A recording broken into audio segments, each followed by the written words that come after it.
What's going on in America today? Why are we over our heads in debt? Why can't the politicians bring debt under control? Why are so many people, often both parents now, working at low-paying, dead-end jobs and still making do with less? What's the future of the American economy and way of life? Why does the government tell us inflation is low when the buying power of our paychecks is declining at an alarming rate? Only a generation ago, bread was a quarter, and you could get a new car for $19.95. The problem is that since 1864, we've had a debt-based banking system. All our money is based on government debt. We cannot extinguish government debt without extinguishing our money supply. That's why talk of paying off the national debt without reforming our banking system is an impossibility. That's why the solution does not lie in discussing the size of the national debt, rather it lies in reforming our banking system. This is the Federal Reserve headquarters in Washington. It sits on this very impressive address, right on Constitution Avenue, right across from the Lincoln Memorial. But is it federal? Is it really part of the United States government? Well, what we're about to show you is that there's nothing federal about the Federal Reserve, and there are no reserves. The name is a deception created back before the Federal Reserve Act was passed in 1913 to make Americans think that America's central bank operates in the public interest. The truth is that the Federal Reserve is a private bank owned by private stockholders and run purely for their private profit. That's exactly correct. The Fed is a privately owned for-profit corporation which again has no reserves, at least no reserves available to back up the Federal Reserve notes, which is our common currency. Oh, absolutely. The Federal Reserve is neither federal and has doubtful reserves. It's a private bank that is owned by member banks.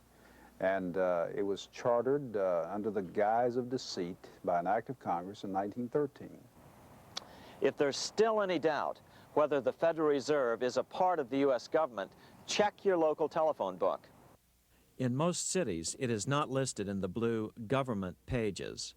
It is listed in the business white pages right next to Federal Express, another private company. But more directly, U.S. courts have ruled time and time again that the Fed is a private corporation. Why can't Congress do something about the Fed? Most members of Congress just don't understand the system, and the few who do are afraid to speak up. For example, initially a veteran congressman from Chicago asked us if he could be interviewed for this video. However, both times our camera crew arrived at his office to do the interview, this was all we were able to film. The congressman never appeared and eventually decided he no longer wanted to participate. But a few others in Congress have been bolder over the years. Here are three quick examples. In 1923, Representative Charles A. Lindbergh, a Republican from Minnesota and father of the famed aviator Lucky Lindy, put it this way: the financial system has been turned over to the Federal Reserve Board. That board administers the finance system by authority of a purely profiteering group. The system is private, conducted for the sole purpose of obtaining the greatest possible profits from the use of other people's money. One of the most outspoken critics in Congress of the Fed was the former chairman of the House Banking and Currency Committee during the Great Depression years. Lewis T. McFadden, Republican of Pennsylvania, said in 1932, "We have in this country one of the most corrupt institutions the world has ever known. I refer to the Federal Reserve Board. This evil institution has impoverished the people of the United States and has practically bankrupted our government. It has done this through the corrupt practices of the moneyed vultures who control it." Senator Barry Goldwater was a frequent critic of the Fed. Most Americans have no real understanding of the operation of the international moneylenders. The accounts of the Federal Reserve System have never been audited. It operates outside the control of Congress and manipulates the credit of the United States. The Federal Reserve really even though it is not part of the federal government, it is more powerful than the federal government. It's more powerful than the president, the Congress, and the courts. Now, a lot of people challenge me on that, but let me prove my case. The Federal Reserve determines what the average person's car payment is going to be, what their house payment is going to be, and whether they have a job or not. And I submit to you that that's total control. And the Federal Reserve is the largest single creditor of the United States government. What does Proverbs tell us? The borrower is servant to the lender. What one has to understand is that from the day the Constitution was adopted right up to today, the folks who profit from privately owned central banks, as Madison called them, the money changers, have fought a running battle for control over who gets to print America's money. Why is who prints the money so important? Think of money as just another commodity. If you have a monopoly on a commodity that everyone needs, everyone wants, and nobody has enough of, there are lots of ways to make a profit, and also exert tremendous political influence. That's what this battle is all about. Throughout the history of the United States, the money power has gone back and forth between Congress and some sort of privately owned central bank. The Founding Fathers knew the evils of a privately owned central bank. First of all, they had seen how the privately owned British central bank, the Bank of England, had run up the British national debt to such an extent that Parliament had been forced to place unfair taxes on the American colonies. In fact, as we'll see later, Ben Franklin claimed that this was the real cause of the American Revolution. Most of the Founding Fathers realized the potential dangers of banking and feared bankers' accumulation of wealth and power. Jefferson put it this way: I sincerely believe that banking institutions are more dangerous to our liberties than standing armies. The issuing power should be taken from the banks and restored to the people to whom it properly belongs. That succinct statement of Jefferson is, in fact, the solution to all our economic problems today. It bears repeating. The issuing power should be taken from the banks and restored to the people to whom it properly belongs. James Madison, the main author of the Constitution, agreed. Interestingly, he called those behind the central bank scheme money changers. Madison strongly criticized their actions. History records that the money changers have used every form of abuse, intrigue, deceit, and violent means possible to maintain their control over governments by controlling money and its issuance. The battle over who gets to issue our money has been the pivotal issue throughout the history of the United States. Wars are fought over it, depressions are caused to acquire it. Yet after World War I, this battle was rarely mentioned in newspapers or history books. Why? By World War I, the money changers, with their dominant wealth, had seized control of most of the nation's press. Throughout U.S. history, this battle over who gets the power to issue our money has raged. In fact, it's changed hands back and forth 8 times since 1764, yet this fact has virtually vanished from public view for over 3 generations behind a smokescreen emitted by Fed cheerleaders in the media. Until we stop talking about deficits and government spending and start talking about who controls how much money we have, it's all just a big shell game, a complete and utter deception. It won't matter if you pass an ironclad amendment to the Constitution mandating a balanced budget. Our situation is only going to get worse until we root out the cause at its source. What's the solution for our national problem? First of all, education. That's what this video presentation is all about. But secondly, we must act. We must take back the power to issue our own money. Issuing our own money is not a radical solution. I want to stress that. It's the same solution used at different points in U.S. history by men like Benjamin Franklin, Thomas Jefferson, Andrew Jackson, Martin Van Buren, and Abraham Lincoln. So, to sum it up, in 1913, Congress gave an independent central bank, deceptively named the Federal Reserve, a monopoly over issuing America's money, and the debt generated by this quasi-private corporation is what is killing the American economy. Though the Federal Reserve is now the most powerful central bank in the world, it was not the first. So where did this idea come from? To really understand the magnitude of the problem, we have to travel back to Europe. Just who are these money changers James Madison spoke of? In the Bible, 2,000 years ago, Jesus drove the money changers from the temple. It was the only time Jesus used force during his ministry. What were money changers doing in the temple? When Jews came to Jerusalem to pay their temple tax, they could only pay it with a special coin, the half shekel of the sanctuary. This was a half ounce of pure silver about this size. It was the only coin around at that time which was pure silver and of assured weight without the image of a pagan emperor. Therefore, to Jews, the half shekel was the only coin acceptable to God. But these coins were not plentiful. The money changers had cornered the market on them. Then they raised the price, just like any other commodity, to whatever the market would bear.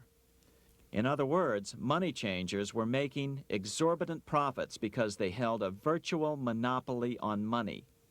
The Jews had to pay whatever they demanded. To Jesus, this totally violated the sanctity of God's house.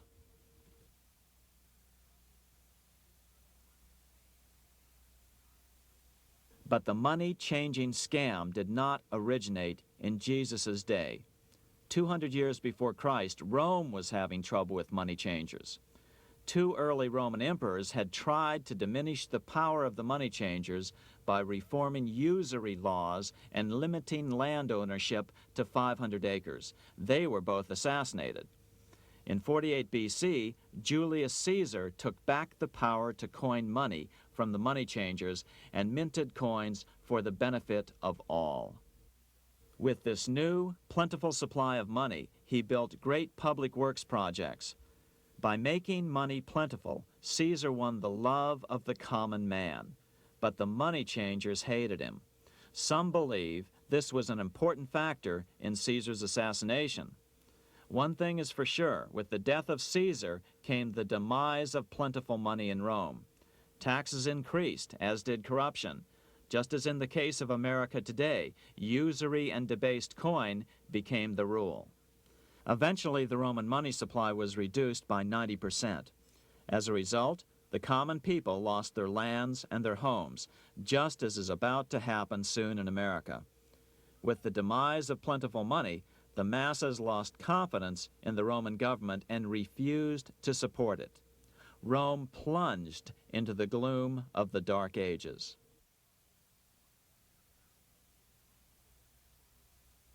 A 1,000 years after the death of Christ, money changers, those who loan out and manipulate the quantity of money, were active in medieval England.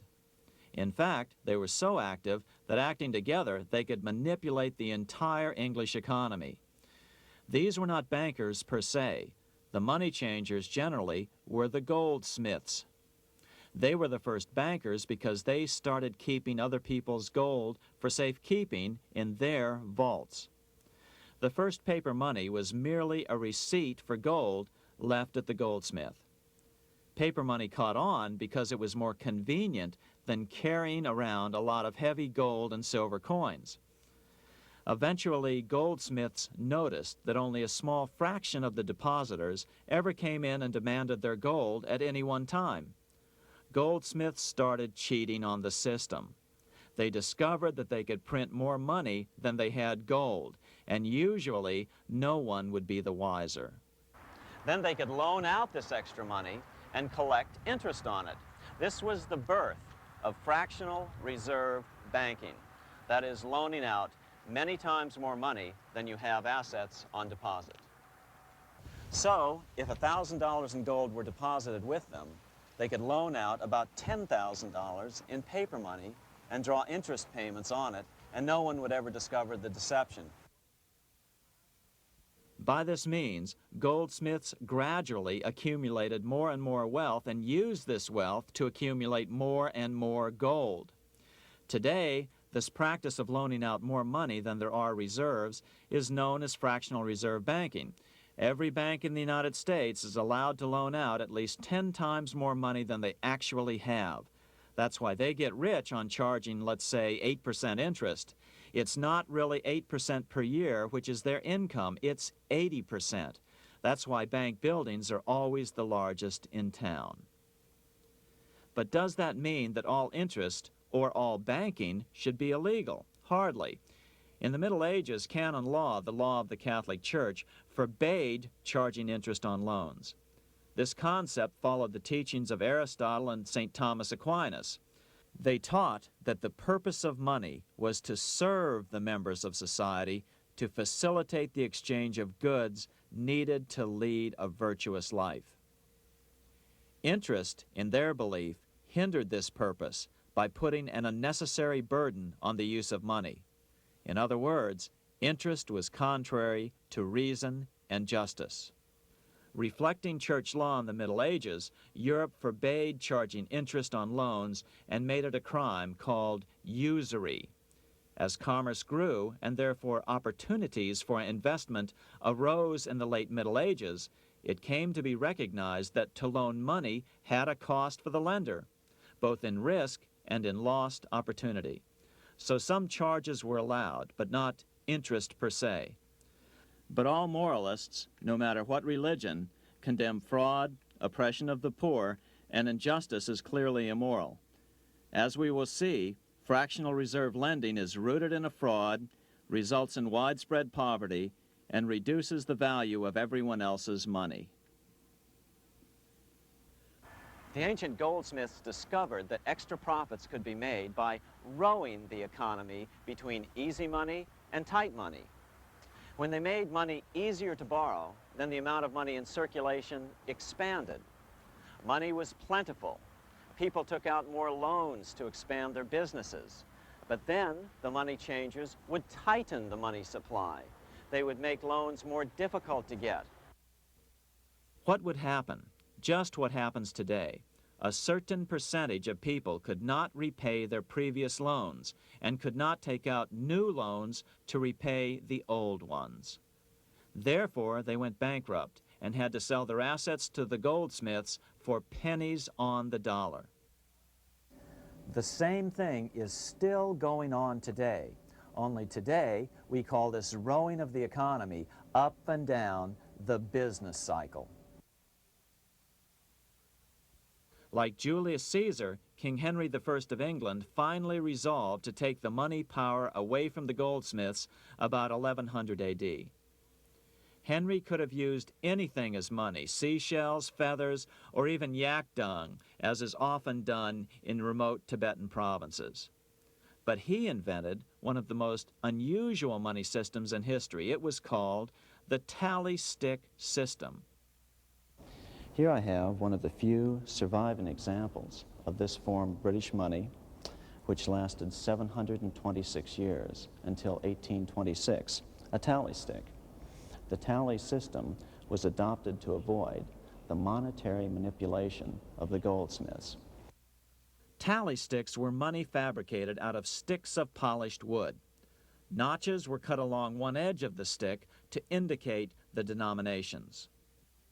Then the stick was split lengthwise through the notches so that both pieces still had a record of the notches. The king kept one half to protect against counterfeiting. Then he would spend the other half into the economy and they would circulate as money.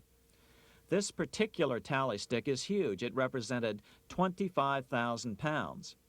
One of the original stockholders in the Bank of England purchased his original shares with this stick.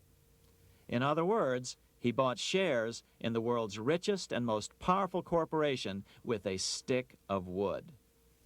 It's ironic that after its formation in 1694, the Bank of England attacked the tally stick system because it was money outside the power of the money changers, just as King Henry had wanted it to be.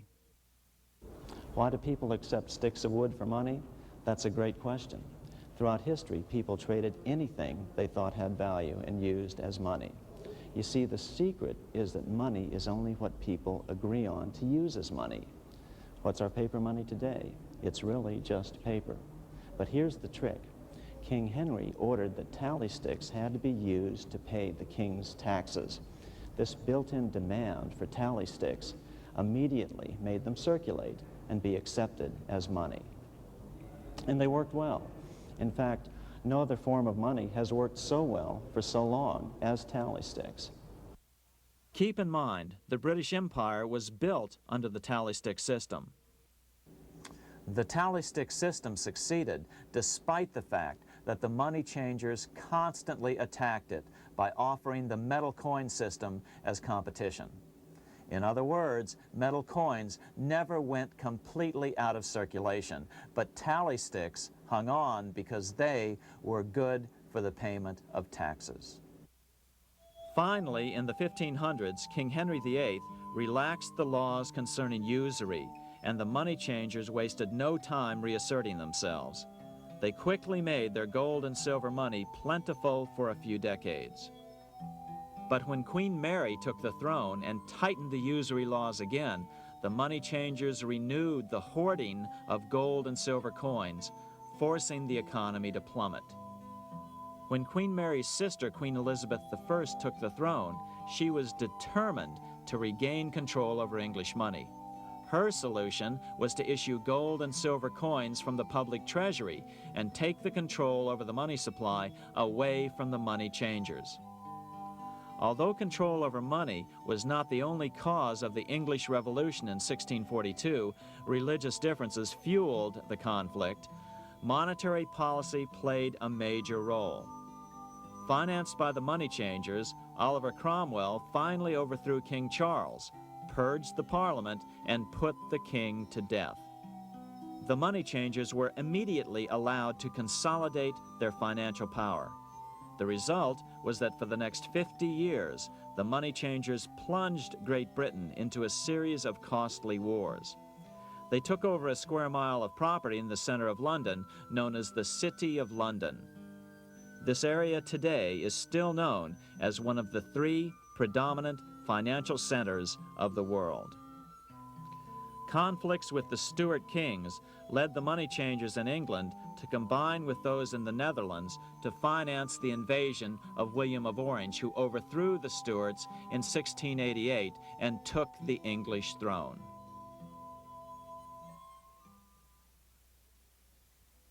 By the end of the 1600s, England was in financial ruin. 50 years of more or less continuous wars with France and Holland had exhausted her. Frantic government officials met with the money changers to beg for the loans necessary to pursue their political purposes. The price was high: a government-sanctioned, privately owned bank which could issue money created out of nothing. It was to be the modern world's first privately owned central bank, the Bank of England. Although it was deceptively called the Bank of England to make the general population think it was part of the government, it was not. Like any other private corporation, the Bank of England sold shares to get started. The investors, whose names were never revealed, were supposed to put up £1.25 million British pounds in gold coin to buy their shares in the bank, but only £750,000 was ever received. Despite that, the bank was duly chartered in 1694 and started out in the business of loaning out several times the money it supposedly had in reserves, all at interest. In exchange, the new bank would loan British politicians as much of the new currency as they wanted, as long as they secured the debt by direct taxation of the British people. So, legalization of the Bank of England amounted to nothing less than legal counterfeiting of a national currency for private gain. Unfortunately, nearly every nation now has a privately controlled central bank using the Bank of England as the basic model. Such is the power of these central banks that they soon take total control over a nation's economy. It soon amounts to nothing but a plutocracy, rule by the rich. It would be like putting control of the army in the hands of the mafia. The danger of tyranny would be extreme. Yes, we need central banks. No, we do not need them in private hands. The central bank scam is really a hidden tax. The nation sells bonds to the central bank to pay for things it does not have the political will to raise taxes to pay for. But the bonds are purchased with money the central bank creates out of nothing. More money in circulation makes your money worth less. The government gets as much money as it needs, and the people pay for it in inflation. The beauty of the plan is that not one person in 1,000 can figure it out because it's usually hidden behind complex-sounding economics gibberish. With the formation of the Bank of England, the nation was soon awash in money. Prices throughout the country doubled. Massive loans were granted for just about any wild scheme.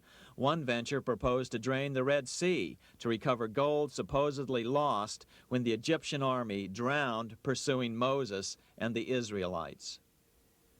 By 1698, government debt grew from the initial £1.25 million to £16 million. Naturally, taxes were increased and then increased again to pay for all of this. With the British money supply firmly in their grip, the British economy began a wild roller coaster series of booms and depressions, exactly the sort of thing a central bank claims it is determined to prevent. There are two things which I think are intrinsic not just to the Bank of England, but to central banking generally. The first is an involvement in the formulation of monetary policy with the specific objective of achieving monetary stability. However, since the Bank of England took control, the British pound has rarely been stable. Now let's take a look at the role of the Rothschild family, the family said to be the wealthiest in the world.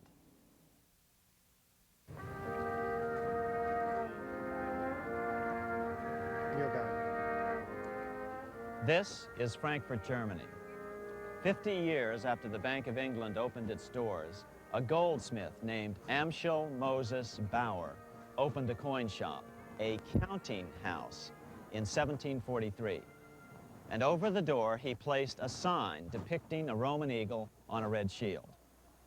The shop became known as the Red Shield Firm, or in German, Rothschild.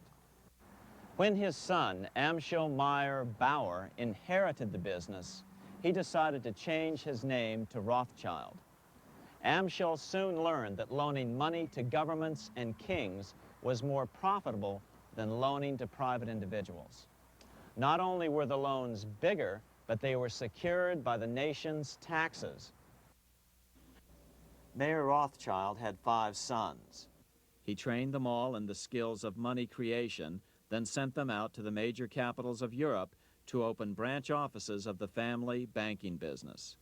His first son, Amschel Meyer, stayed in Frankfurt to mind the hometown bank.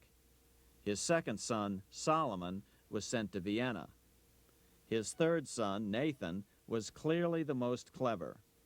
He was sent to London at age 21 in 1798, 100 years after the founding of the Bank of England.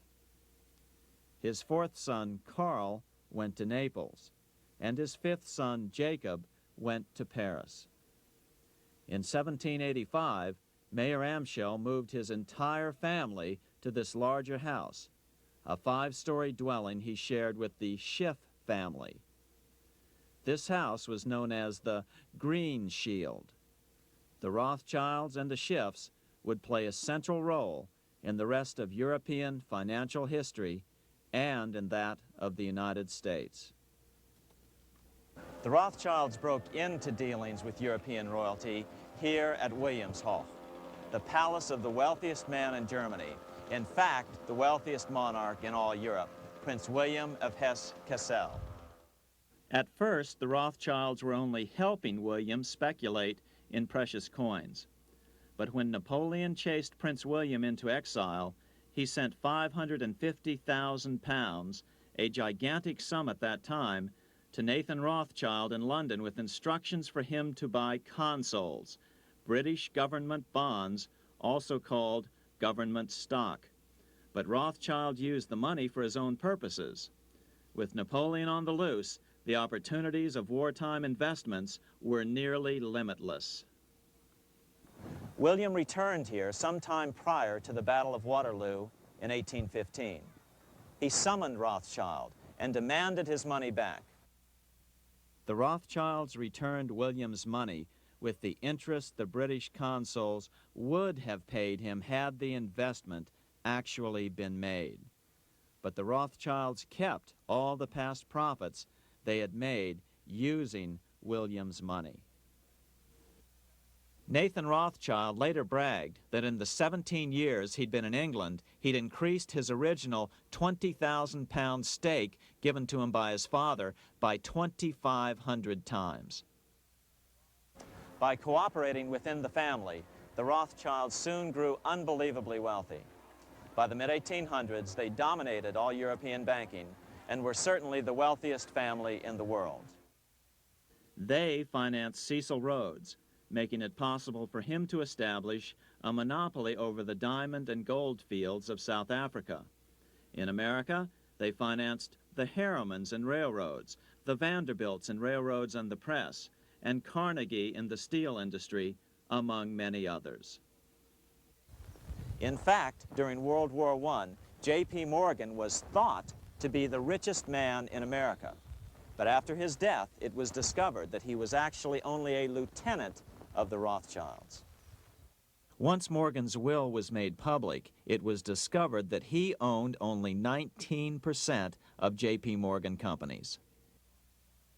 By 1850, James Rothschild, the heir of the French branch of the family, was said to be worth 600 million French francs, 150 million more than all the other bankers in France put together.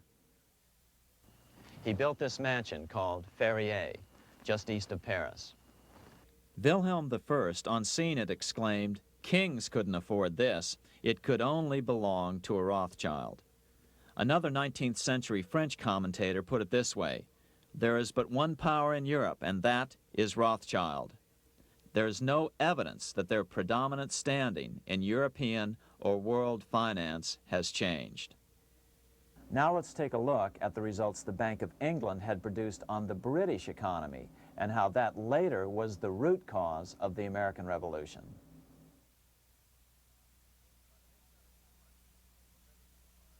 By the mid-1700s, the British Empire was nearing its height of power around the world. But Britain had fought 4 costly wars in Europe since the creation of their privately owned central bank, the Bank of England. The cost had been high. To finance these wars, the British Parliament here had borrowed heavily from the bank. By the mid-1700s, the government's debt here in Britain was £140 million, a staggering sum for those days.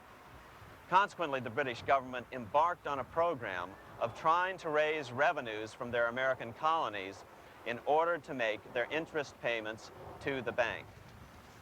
But in America, it was a different story. The scourge of a privately owned central bank had not yet hit. This is Independence Hall in Philadelphia, where the Declaration of Independence and Constitution were signed. In the mid-1700s, pre-revolutionary America was still relatively poor. There was a severe shortage of precious metal coins to trade for goods, so the early colonists were forced to experiment with printing their own homegrown paper money. Some of these experiments were successful. Franklin was a big supporter of the colonies printing their own paper money. In 1757, Franklin was sent to London. He ended up staying for the next 18 years here, nearly until the start of the American Revolution. During this period, the American colonies began to issue their own money. Called colonial scrip, the endeavor was very successful. It provided a reliable medium of exchange, and it also helped to provide a feeling of unity between the colonies. Remember, colonial scrip was just paper money, debt-free money, printed in the public interest, and not backed by gold or silver coin. In other words, it was a totally fiat currency. One day, officials of the Bank of England asked Franklin how he would account for the newfound prosperity of the colonies. Without hesitation, he replied, "That is simple. In the colonies, we issue our own money. It is called colonial scrip. We issue it in proper proportion to the demands of trade and industry to make the products pass easily from the producers to the consumers. In this manner, creating for ourselves our own paper money, we control its purchasing power, and we have no interest to pay to no one." This was just common sense to Franklin, but you can imagine the impact it had on the Bank of England. America had learned the secret of money, and that genie had to be returned to its bottle as soon as possible.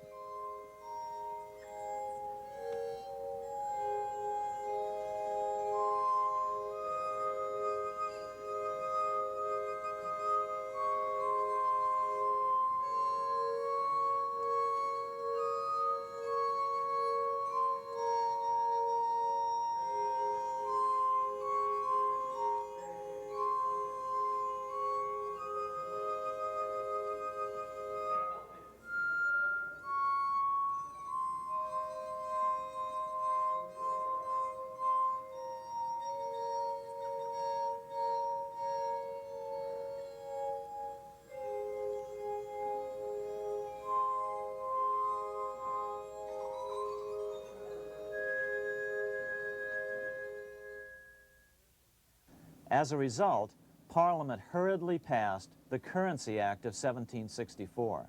This prohibited colonial officials from issuing their own money and ordered them to pay all future taxes in gold or silver coins. In other words, it forced the colonies on a gold or silver standard.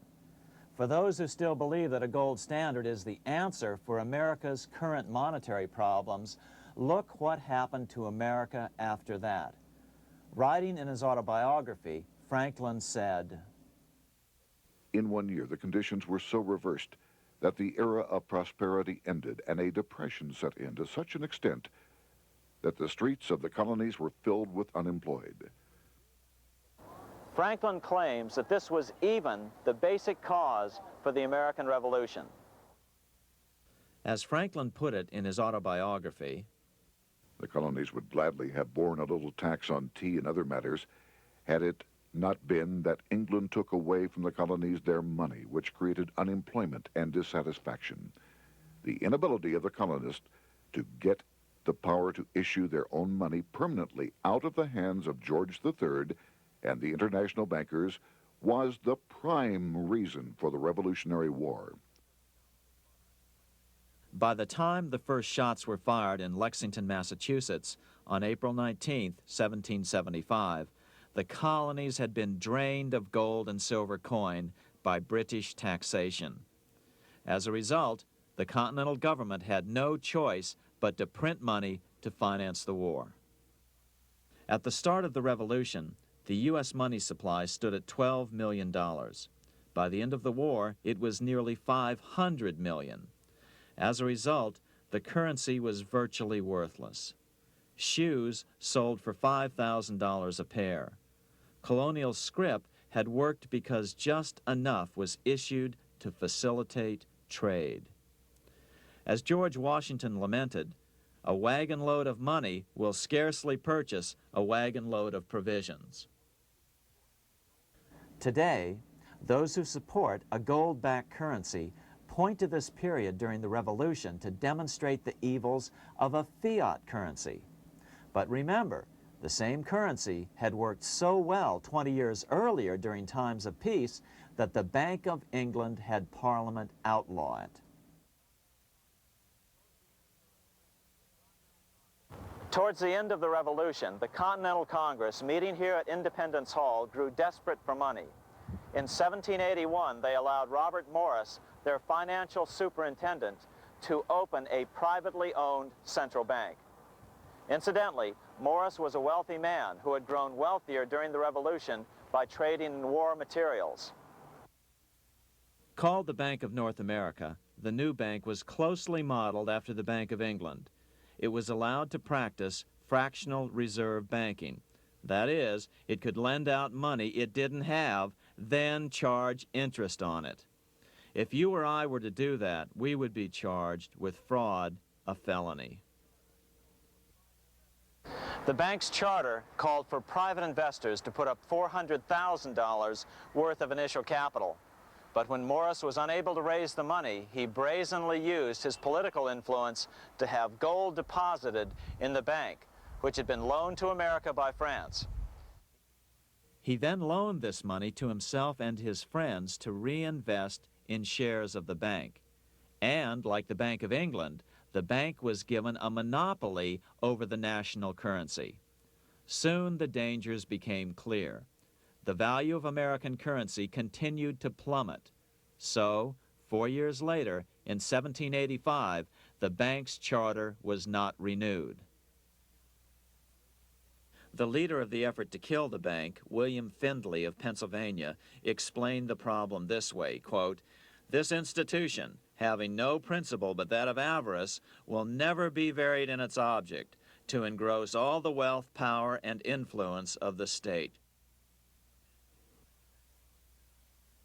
The men behind the Bank of North America, Alexander Hamilton, Robert Morris, and the bank's president, Thomas Whiling, did not give up.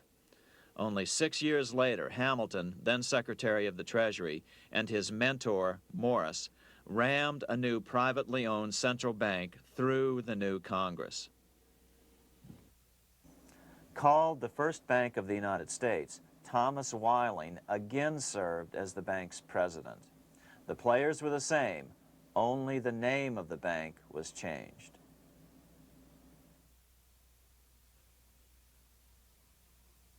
In 1787, colonial leaders assembled in Philadelphia to replace the ailing Articles of Confederation.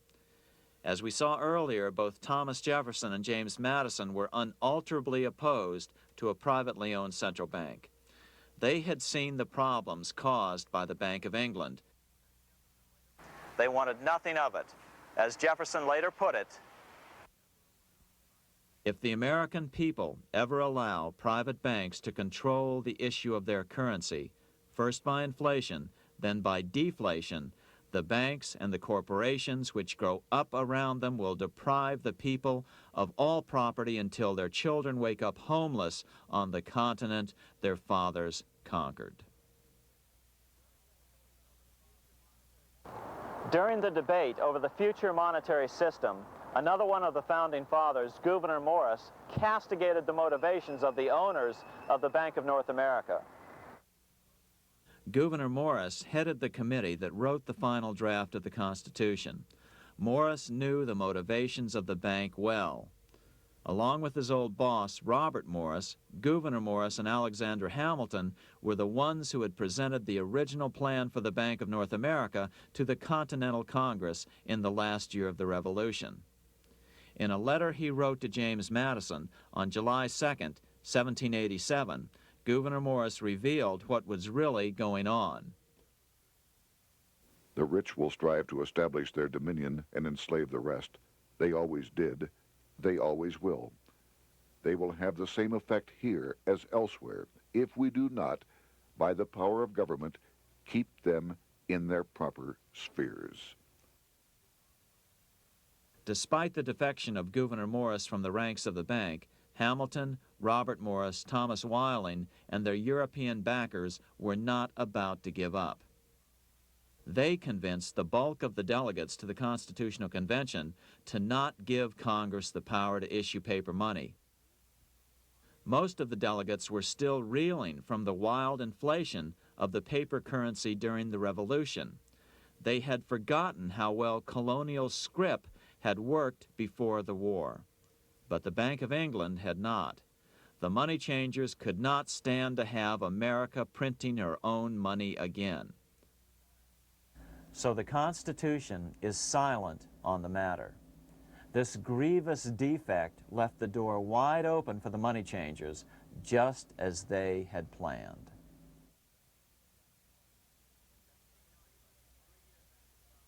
In 1790, less than 3 years after the Constitution had been signed, the money changers struck again. The newly appointed first Secretary of the Treasury, Alexander Hamilton, proposed a bill to the Congress calling for a new, privately owned central bank.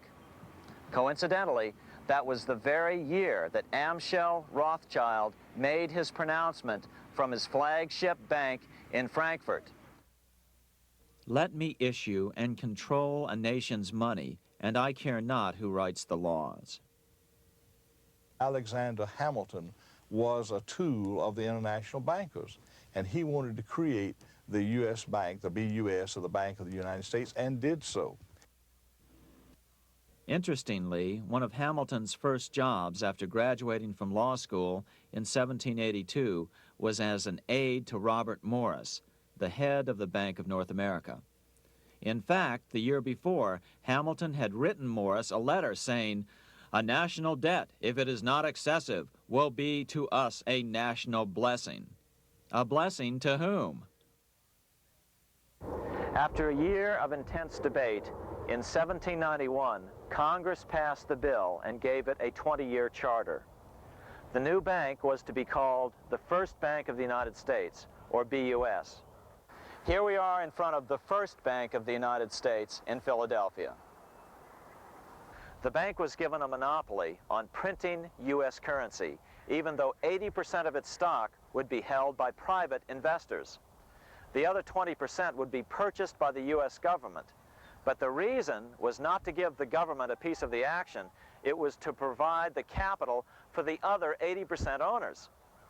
As with the old Bank of North America and the Bank of England before that, the stockholders never paid the full amount for their shares. The U.S. government put up their initial $2 million in cash. Then the bank, through the old magic of fractional reserve lending, made loans to its charter investors so they could come up with the remaining $8 million of capital needed for this risk-free investment. Like the Bank of England, the name of the Bank of the United States was deliberately chosen to hide the fact that it was privately controlled. And like the Bank of England, the names of the investors in the bank were never revealed. Many years later, it was a common saying that the Rothschilds were the power behind the old Bank of the United States. The bank was sold to Congress as a way to bring stability to the banking system and eliminate inflation. So what happened? Over the first 5 years, the U.S. government borrowed $8.2 million from the Bank of the United States. In the same 5-year period, prices rose by 72%. Jefferson, as the new Secretary of State, watched the borrowing with sadness and frustration, unable to stop it. I wish it were possible to obtain a single amendment to our Constitution, taking from the federal government the power of borrowing. Millions of Americans feel the same way today. They watch in helpless frustration as the federal government borrows the American economy into oblivion. So, although it was called the First Bank of the United States, it was not the first attempt at a privately owned central bank in this country. As with the Bank of North America, the government put up most of the cash to get this private bank going, then the bankers loaned the money to each other to buy the remaining stock in the bank. It was a scam, plain and simple, and they wouldn't be able to get away with it for long. But first, we have to travel back to Europe to see how a single man was able to manipulate the entire British economy by obtaining the first news of Napoleon's final defeat.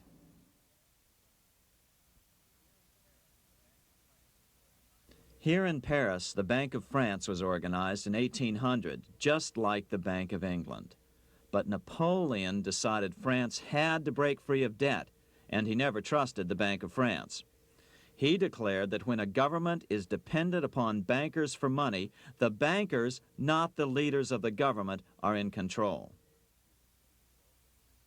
The hand that gives is above the hand that takes. Money has no motherland. Financiers are without patriotism and without decency. Their sole object is gain. Back in America, unexpected help was about to arrive. In 1800, Thomas Jefferson narrowly defeated John Adams to become the third president of the United States. By 1803, Jefferson and Napoleon had struck a deal. The U.S. would give Napoleon $3 million in gold in exchange for a huge chunk of territory west of the Mississippi River, the Louisiana Purchase. With that $3 million, Napoleon quickly forged an army and set off across Europe, conquering everything in his path. But the Bank of England quickly rose to oppose him. They financed every nation in his path, reaping the enormous profits of war. Prussia, Austria, and finally Russia all went heavily into debt in a futile attempt to stop Napoleon. 4 years later, with the main French army in Russia, 30-year-old Nathan Rothschild, the head of the London office of the Rothschild family, personally took charge of a bold plan to smuggle a much-needed shipment of gold right through France to finance an attack by the Duke of Wellington from Spain. Nathan later bragged at a dinner party in London that it was the best business he'd ever done. Little did he know that he would do much better business in the near future. Wellington's attacks from the south and other defeats eventually forced Napoleon to abdicate, and Louis XVIII was crowned king. Napoleon was exiled to Elba, a tiny island off the coast of Italy, supposedly exiled from France forever. While Napoleon was in exile on Elba, temporarily defeated by England with the financial help of the Rothschilds, America was trying to break free of its central bank as well.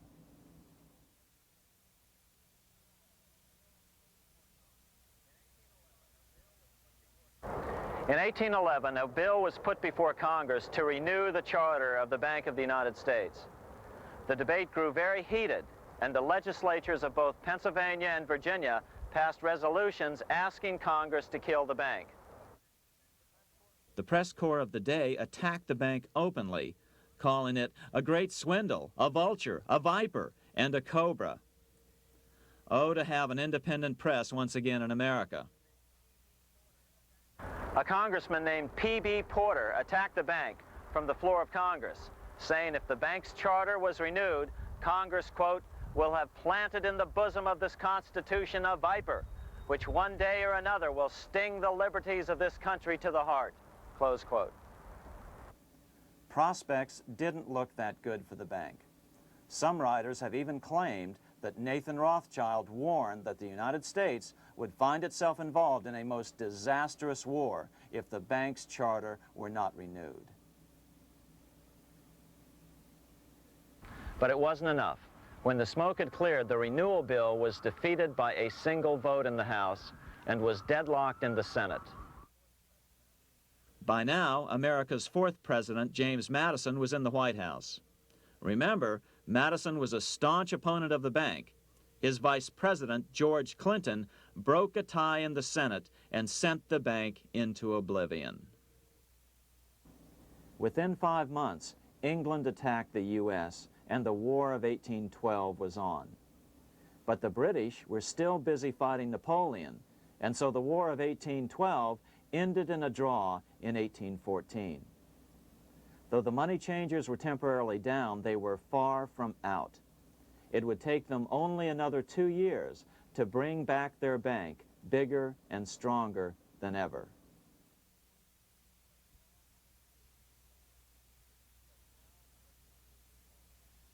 But now let's return to Napoleon, because nothing else in history more aptly demonstrates the ingenuity of the Rothschild family than their control of the British stock market after Waterloo. In 1815, a year after the end of the War of 1812 in America, Napoleon escaped his exile and returned to Paris. French troops were sent out to capture him, but such was his charisma that the soldiers rallied around their old leader and hailed him as their emperor once again. In March of 1815, Napoleon equipped an army which Britain's Duke of Wellington defeated less than 90 days later at Waterloo. Some writers claim Napoleon borrowed £5 million from the Bank of England to rearm, but it appears these funds actually came from the Ouvard banking house in Paris. Nevertheless, from about this point on, it was not unusual for privately controlled central banks to finance both sides in a war. Why would a central bank finance opposing sides in a war? Because war is the biggest debt generator of them all. A nation will borrow any amount for victory. The ultimate loser is loaned just enough to hold out the vain hope of victory, and the ultimate winner is given enough to win. Besides, such loans are usually conditioned upon the guarantee that the victor will honor the debts of the vanquished.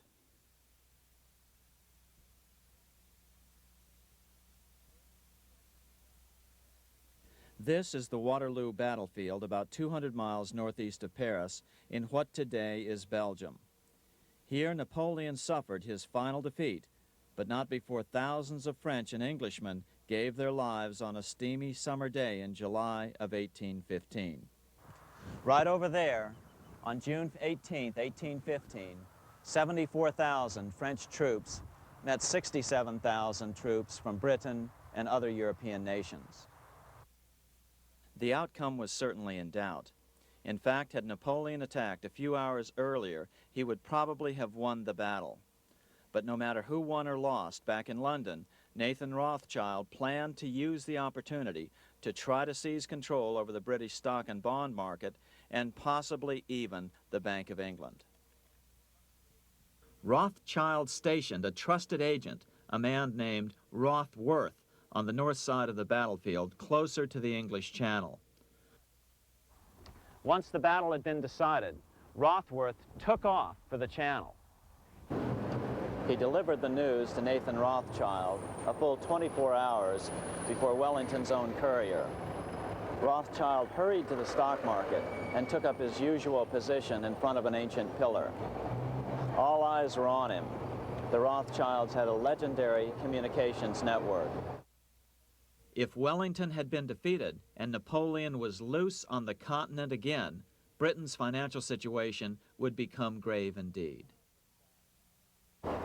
Rothschild looked saddened. He stood there motionless, eyes downcast. Then suddenly he began selling. Other nervous investors saw that Rothschild was selling. It could only mean one thing. Napoleon must have won, Wellington must have lost. The market plummeted. Soon everyone was selling their consols, their British government bonds, and prices dropped sharply. But then Rothschild started secretly buying up the consols through his agents for only a fraction of their worth hours before. Myths, legends, you say? 100 years later, the New York Times ran a story which said that Nathan's grandson had attempted to secure a court order to suppress a book with this stock market story in it. The Rothschild family claimed the story was untrue and libelous, but the court denied the Rothschilds' request and ordered the family to pay all court costs.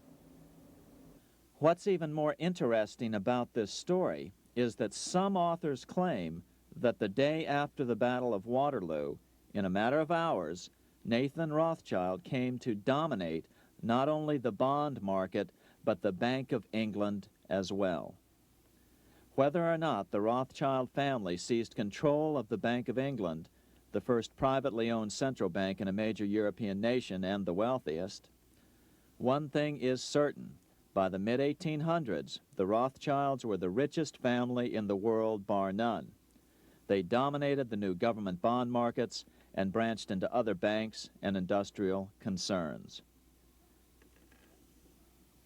In fact, the rest of the 19th century was known as the Age of the Rothschilds.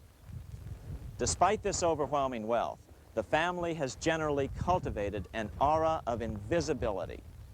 Although the family controls scores of industrial, commercial, mining, and tourist corporations, only a handful bear the Rothschild name. By the end of the 19th century, one expert estimated that the Rothschild family controlled half the wealth of the world. Whatever the extent of their vast wealth, it is reasonable to assume that their percentage of the world's wealth has increased since then. But since the turn of the century, the Rothschilds have cultivated the notion that their power has somehow waned even as their wealth increases.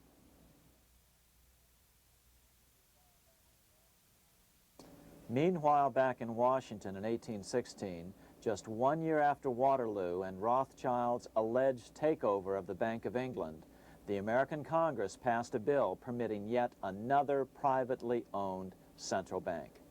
This bank was called the Second Bank of the United States. The new bank's charter was a copy of the previous bank's. The U.S. government would own 20% of the shares of the bank.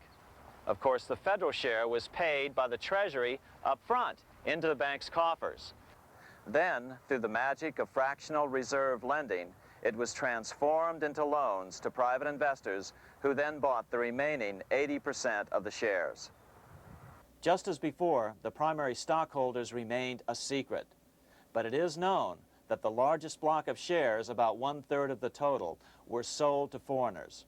As one observer put it, it is certainly no exaggeration to say that the Second Bank of the United States was rooted as deeply in Britain as it was in America. So, by 1816, some authors claim the Rothschilds had taken control over the Bank of England and backed a new privately owned central bank in America as well.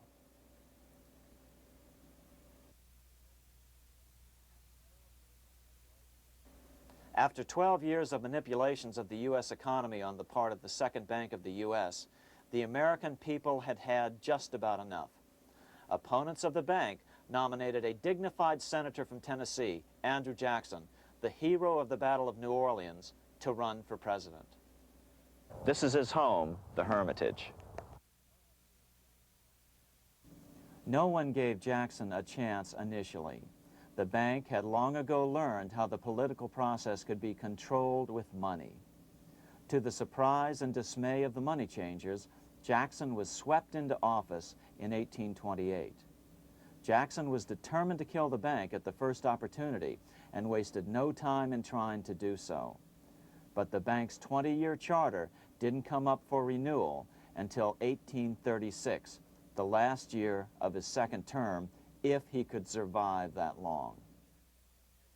During his first term, Jackson contented himself with rooting out the bank's many minions from government service. He fired 2,000 of the 11,000 employees of the federal government. In 1832, with his re-election approaching, the bank struck an early blow, hoping Jackson would not want to stir up controversy. They asked Congress to pass a renewal bill 4 years early. Naturally, Congress complied, then sent it to the president for signing.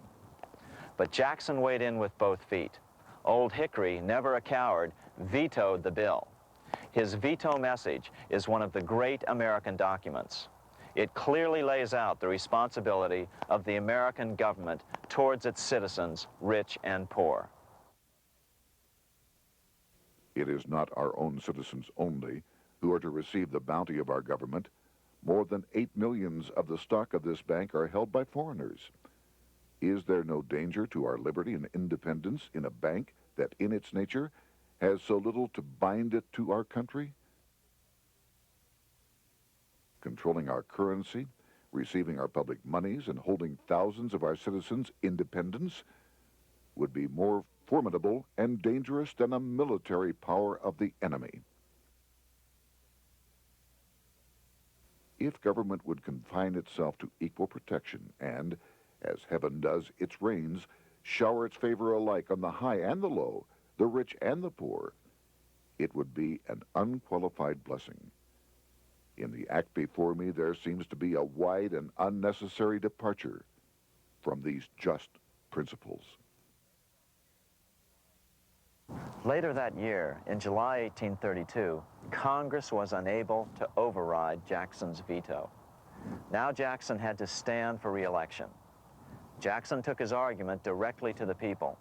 For the first time in U.S. history, Jackson took his presidential campaign on the road. Before then, presidential candidates stayed at home and looked presidential. His campaign slogan was "Jackson and no bank." The National Republican Party ran Senator Henry Clay against Jackson. Despite the fact that the bankers poured over $3 million into Clay's campaign, Jackson was reelected by a landslide in November of 1832. Despite his presidential victory, Jackson knew the battle was only beginning. "The hydra of corruption is only scotched, not dead," said the newly elected president. Jackson ordered his new Secretary of Treasury, Lewis McLean, to start removing the government's deposits from the second bank and start placing them in state banks. But McLean refused to do so. Jackson fired him and appointed William J. Duane as the new Secretary of the Treasury. Duane also refused to comply with the president's requests, and so Jackson fired him as well, and then appointed Roger B. Taney to the office. Taney did withdraw government funds from the bank starting on October 1st, 1833. Jackson was jubilant. "I have it chained. I'm ready with screws to draw every tooth and then the stumps." But the bank was not yet done fighting. Its head, Nicholas Biddle, used his influence to get the Senate to reject Taney's nomination. Then, in a rare show of arrogance, Biddle threatened to cause a depression if the bank was not rechartered. This worthy president thinks that because he has scalped Indians and imprisoned judges, he is to have his way with the bank. He is mistaken. Next, in an unbelievable fit of honesty for a central banker, Biddle admitted that the bank was going to make money scarce to force Congress to restore the bank. Nothing but widespread suffering will produce any effect on Congress. Our only safety is in pursuing a steady course of firm restriction, and I have no doubt that such a course will ultimately lead to restoration of the currency and the recharter of the bank. What a stunning revelation.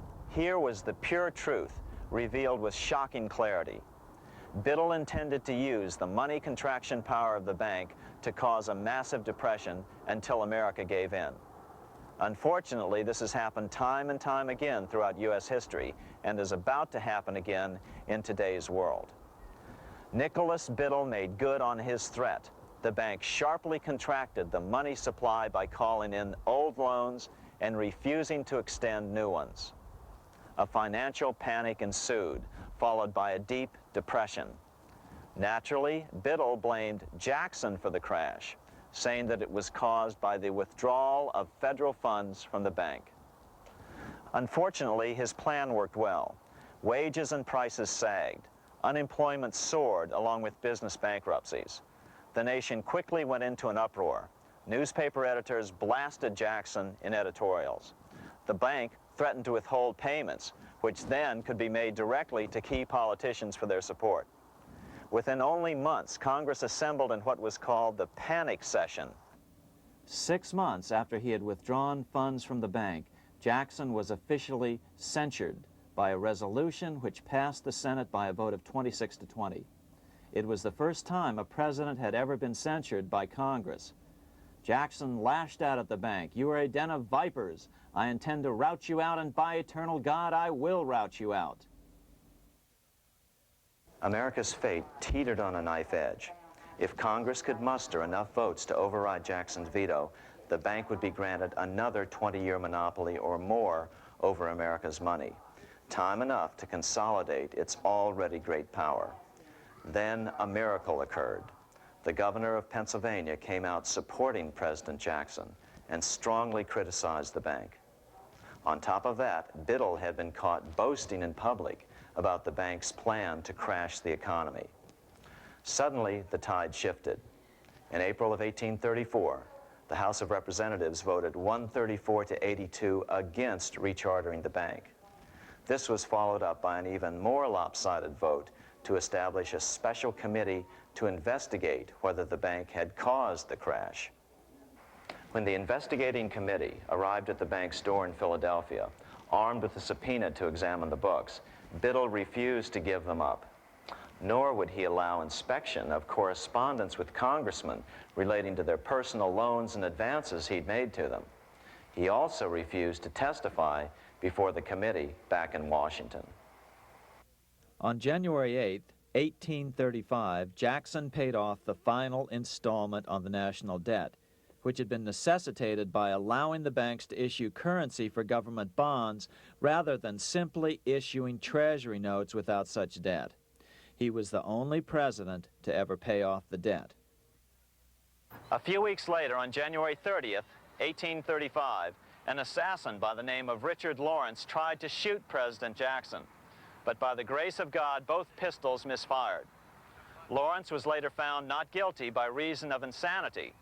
After his release, he bragged to friends that powerful people in Europe had put him up to the task and promised to protect him if he were caught.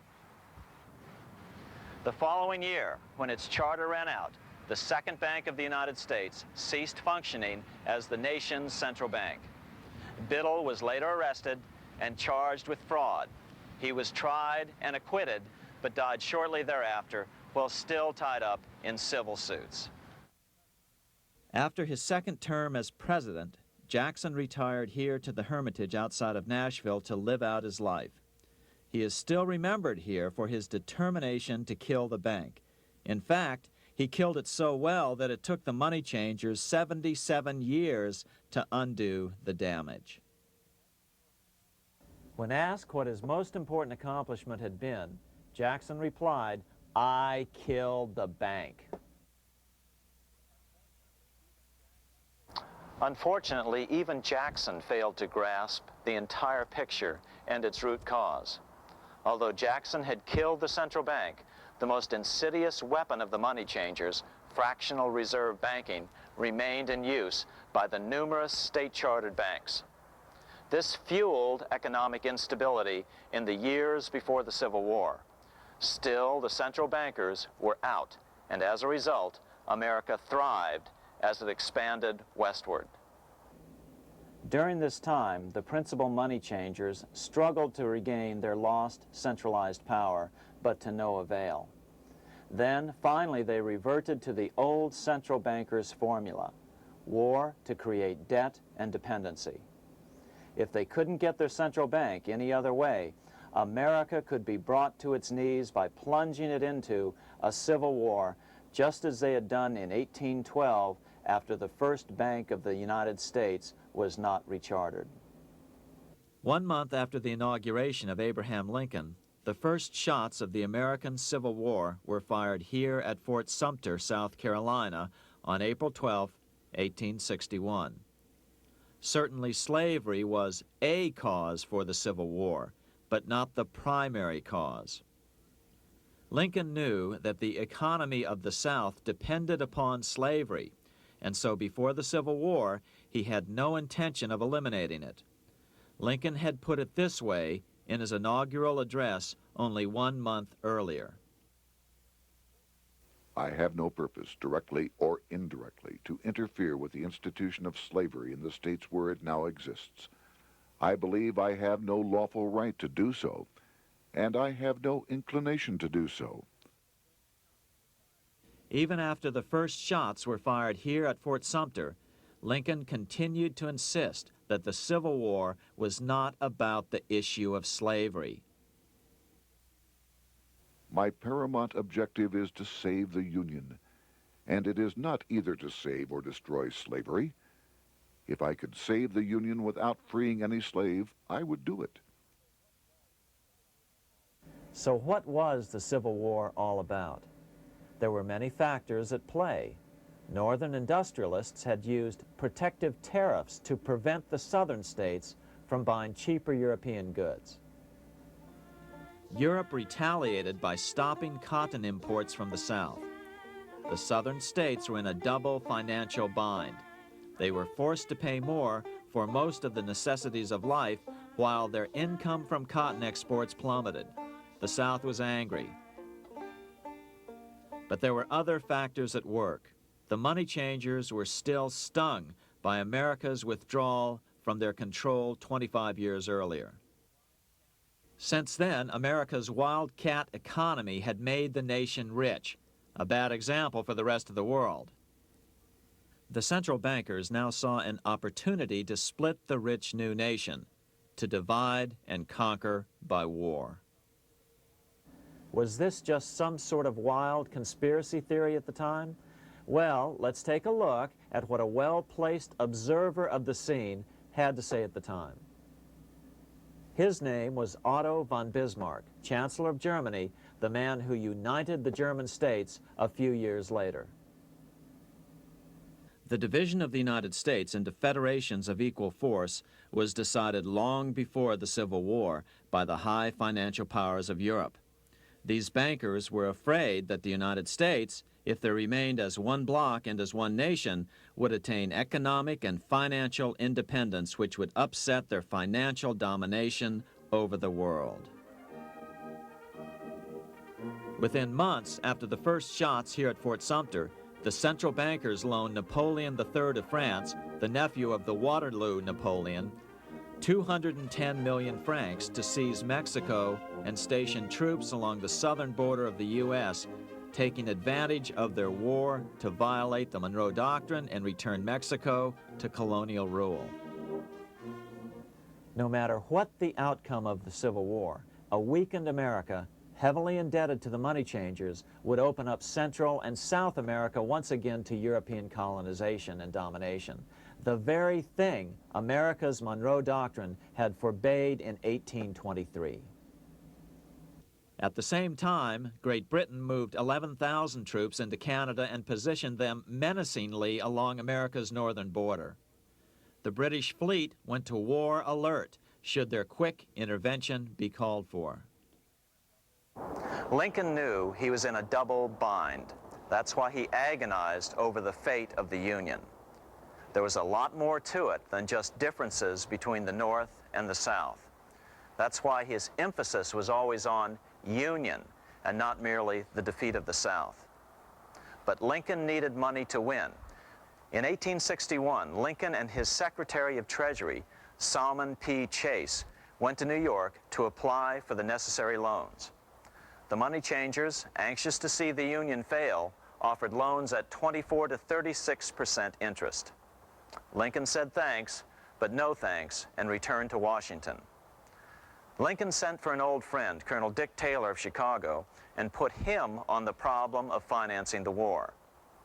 During one meeting, Lincoln asked Taylor what he'd discovered. Taylor put it this way: "Why, Lincoln, that is easy. Just get Congress to pass a bill authorizing the printing of full legal tender treasury notes, and pay your soldiers with them, and go ahead and win your war with them also."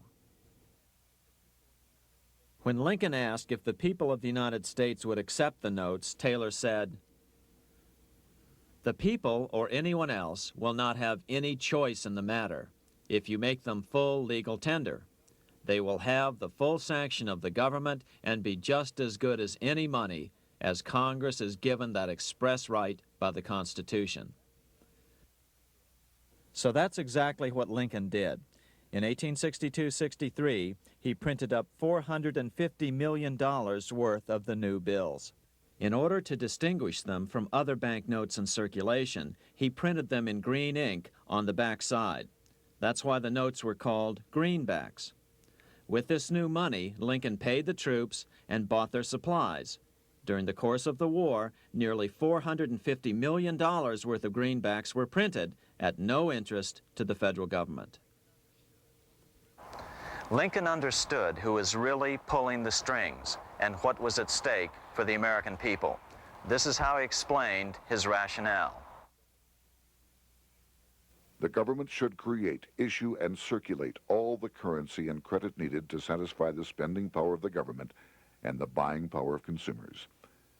The privilege of creating and issuing money is not only the supreme prerogative of government, but it is the government's greatest creative opportunity. By the adoption of these principles, the taxpayers will be saved immense sums of interest. Money will cease to be master and become the servant of humanity. A truly incredible editorial in the London Times explained the central banker's attitude towards Lincoln's greenbacks. If this mischievous financial policy, which has its origins in North America, shall become indurated down to a fixture, then That government will furnish its own money without cost. It will pay off debts and be without debt. It will have all the money necessary to carry on its commerce. It will become prosperous without precedent in the history of the world. The brains and wealth of all countries will go to North America. That country must be destroyed, or it will destroy every monarchy on the globe. The scheme was effective, so effective that the next year, 1863, with Federal and Confederate troops beginning to mass for the decisive battle of the Civil War, and the Treasury in need of further congressional authority to issue more greenbacks, Lincoln allowed the bankers to push through the National Bank Act. These new national banks would operate under a virtual tax-free status and collectively had the exclusive monopoly power to create the new form of money, banknotes. Though greenbacks continued to circulate, their numbers were not increased. But most importantly, from this point on, the entire U.S. money supply would be created out of debt by bankers buying U.S. government bonds and issuing them for reserves for banknotes. As historian John Kenneth Galbraith explained it, in numerous years following the war, the federal government ran a heavy surplus. It could not, however, pay off its debt, retire its securities, because to do so meant there would be no bonds to back the national banknotes. To pay off the debt was to destroy the money supply. later in 1863, Lincoln got some unexpected help from Tsar Alexander II of Russia. The Tsar, like Bismarck in Germany, knew what the international money changers were up to and had steadfastly refused to let them set up a central bank in Russia. If America survived and was able to remain out of their clutches, the Tsar's position would remain secure. If the bankers were successful at dividing America and giving the pieces back to Great Britain and France, both nations under control of their central banks, eventually they would threaten Russia again. So the Tsar gave orders that if either England or France actively intervened and gave aid to the South, Russia would consider such action as a declaration of war. He did the same with part of his Pacific Fleet and sent them to port in San Francisco. Lincoln was reelected the next year, 1864. Had he lived, he would surely have killed the national bank's money monopoly extracted from him during the war. On November 21, 1864, he wrote a friend the following. The money power preys upon the nation in times of peace and conspires against it in times of adversity. It is more despotic than monarchy, more insolent than autocracy, more selfish than bureaucracy. Shortly before Lincoln was murdered, his former Secretary of Treasury, Salmon P. Chase, bemoaned his role in helping secure the passage of the National Banking Act only 1 year earlier. My agency in promoting the passage of the National Banking Act was the greatest financial mistake in my life. It has built up a monopoly which affects every interest in the country. On April 14, 1865, 41 days after his second inauguration and just 5 days after Lee surrendered to Grant at Appomattox, Lincoln was shot by John Wilkes Booth at Ford's Theater. Bismarck, Chancellor of Germany, lamented the death of Abraham Lincoln. The death of Lincoln was a disaster for Christendom. There was no man in the United States great enough to wear his boots. I fear that foreign bankers, with their craftiness and torturous tricks, will entirely corrupt the exuberant riches of America and use it systematically to corrupt modern civilization. They will not hesitate to plunge the whole of Christendom into wars and chaos in order that the earth should become their inheritance. Bismarck well understood the money changers' plan. Allegations that international bankers were responsible for Lincoln's assassination surfaced in Canada 70 years later in 1934. Gerald G. McGeer, a popular and well-respected Canadian attorney, revealed this stunning charge in a 5-hour speech before the Canadian House of Commons, blasting Canada's debt-based money system. Remember, it was 1934, the height of the Great Depression, which was ravaging Canada as well. McGeer had obtained evidence deleted from the public record, provided to him by Secret Service agents at the trial of John Wilkes Booth, after Booth's death. McGeer said it showed that Booth was a mercenary working for the international bankers. According to an article in the Vancouver Sun of May 2nd, 1934, Abraham Lincoln, the martyred emancipator of the slaves, was assassinated through the machinations of a group representative of the international bankers who feared the United States president's national credit ambitions. There was only one group in the world at that time who had any reason to desire the death of Lincoln. They were the men opposed to his national currency program and who had fought him throughout the whole Civil War on his policy of greenback currency. Interestingly, McGeer claimed that Lincoln was assassinated not only because international bankers wanted to reestablish a central bank in America, but because they also wanted to base America's currency on gold. Gold they controlled. In other words, put America on a gold standard. Lincoln had done just the opposite by issuing U.S. notes, greenbacks, which were based purely on the good faith and credit of the United States. The article quoted McGeer as saying, They were the men interested in the establishment of the gold standard and the right of the bankers to manage the currency and credit of every nation in the world. With Lincoln out of the way, they were able to proceed with that plan and did proceed with it in the United States. Within 8 years after Lincoln's assassination, silver was demonetized and the gold standard money system set up in the United States. Not since Lincoln has the U.S. issued debt-free United States notes. These red-sealed bills, which were issued in 1963, were not a new issue from President Kennedy, but merely the old greenbacks reissued year after year. In another act of folly and ignorance, the 1994 Regal Act actually authorized the replacement of Lincoln's greenbacks with debt-based notes. In other words, greenbacks were in circulation in the United States until 1994. Why was silver bad for the bankers and gold good? Simple. Because silver was plentiful in the United States. It was very hard to control. Gold was, and always has been, scarce. Throughout history, it has been relatively easy to monopolize gold, but silver has historically been 15 times more plentiful. With Lincoln out of the way, the money changers' next objective was to gain complete control over America's money. This was no easy task. With the opening of the American West, silver had been discovered in huge quantities. On top of that, Lincoln's greenbacks were generally popular. Despite the European central bankers' deliberate attacks on greenbacks, they continued to circulate in the United States, in fact, until a few years ago. According to historian W. Cleon Skousen,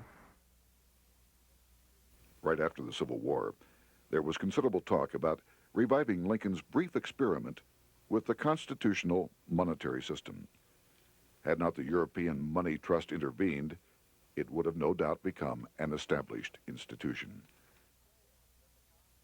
It is clear that the concept of America printing her own debt-free money sent shockwaves throughout the European central banking elite.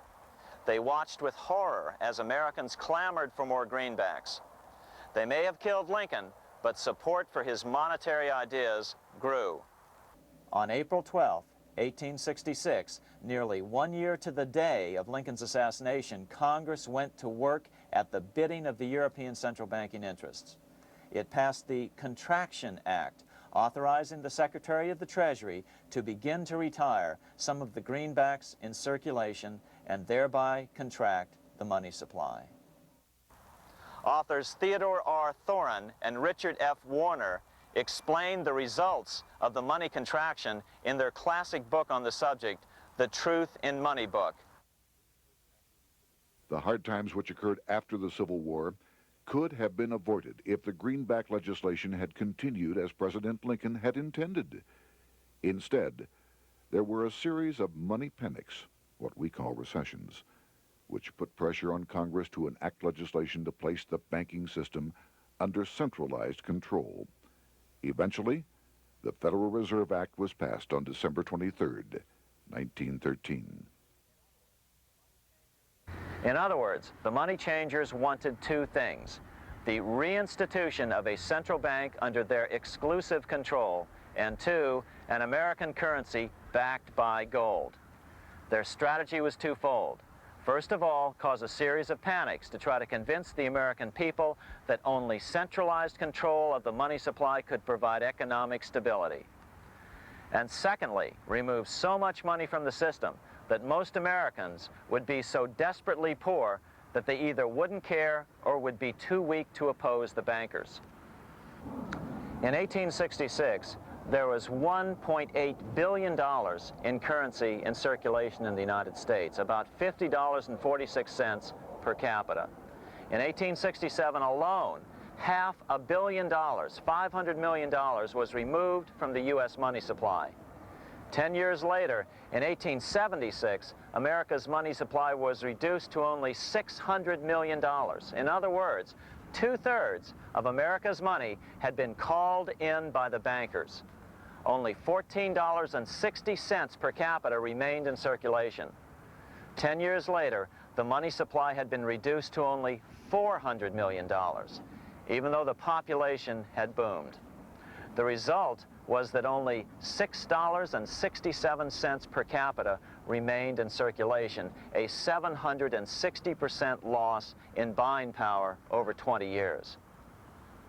Today, economists try to sell the idea that recessions and depressions are a natural part of something they call the business cycle.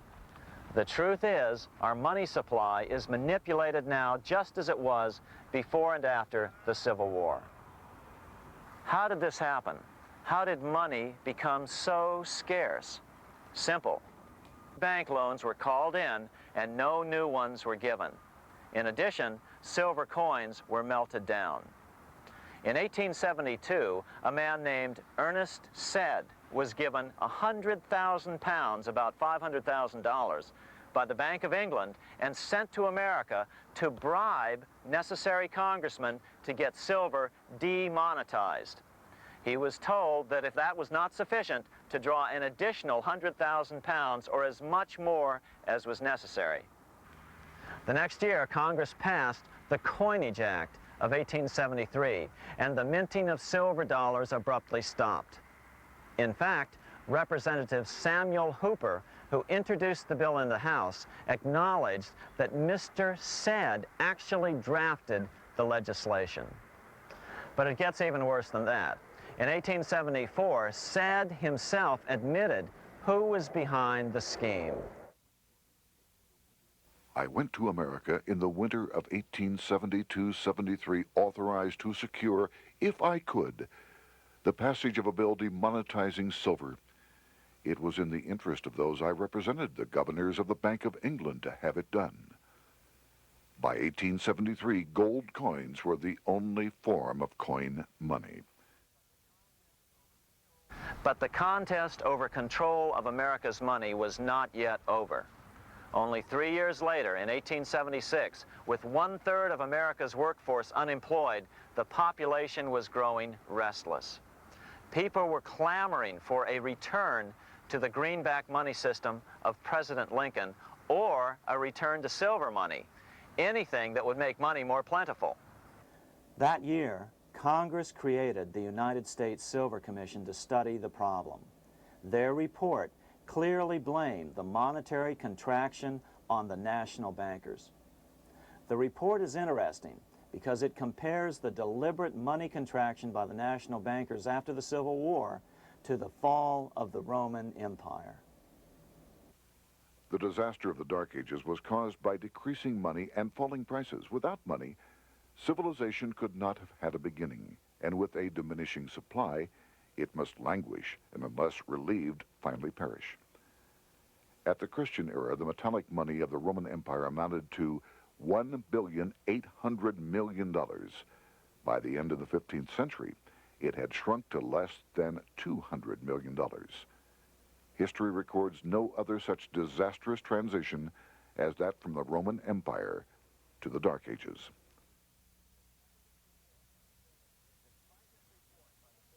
Despite this report by the Silver Commission, Congress took no action. The next year, 1877, riots broke out from Pittsburgh to Chicago. The torches of starving vandals lit up the sky. The bankers huddled to decide what to do. They decided to hang on. Now that they were back in control to a certain extent, they were not about to give it up. At the meeting of the American Bankers Association that year, they urged their membership to do everything in their power to put down the notion of a return to greenbacks. The ABA Secretary, James Buell, authored a letter to the members which blatantly called on the banks to subvert not only Congress, but the press. It is advisable to do all in your power to sustain such prominent daily and weekly newspapers, especially the agricultural and religious press, as will oppose the greenback issue of paper money, and that you will also withhold patronage from all applicants who are not willing to oppose the government issue of money. To repeal the act creating banknotes or to restore to circulation the government issue of money will be to provide the people with money and will therefore seriously affect our individual profits as bankers and lenders. See your congressman at once and engage him to support our interest that we may control legislation.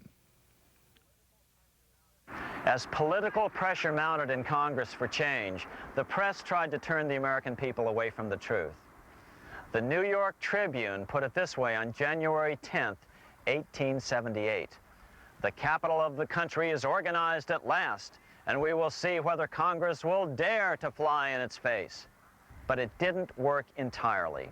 On February 28, 1878, Congress passed the Sherman Law, allowing the minting of a limited number of silver dollars, ending the 5-year hiatus. This did not end gold backing of the currency, however, nor did it completely free silver. Previous to 1873, anyone who brought silver to the U.S. Mint could have it struck into silver dollars free of charge. No longer. But at least some money began to flow back into the economy again. With no further threat to their control, the bankers loosened up on loans, and the post-Civil War depression was finally ended. 3 years later, the American people elected Republican James Garfield president. Garfield understood how the economy was being manipulated. As a congressman, he had been chairman of the Appropriations Committee and was a member of Banking and Currency. After his inauguration, he slammed the money changers publicly in 1881. Whoever controls the volume of money in any country is absolute master of all industry and commerce. And when you realize that the entire system is very easily controlled, one way or another, by a few powerful men at the top, you will not have to be told how periods of inflation and depression originate. Unfortunately, within a few weeks of making this statement, on July 2nd of 1881, President Garfield was assassinated.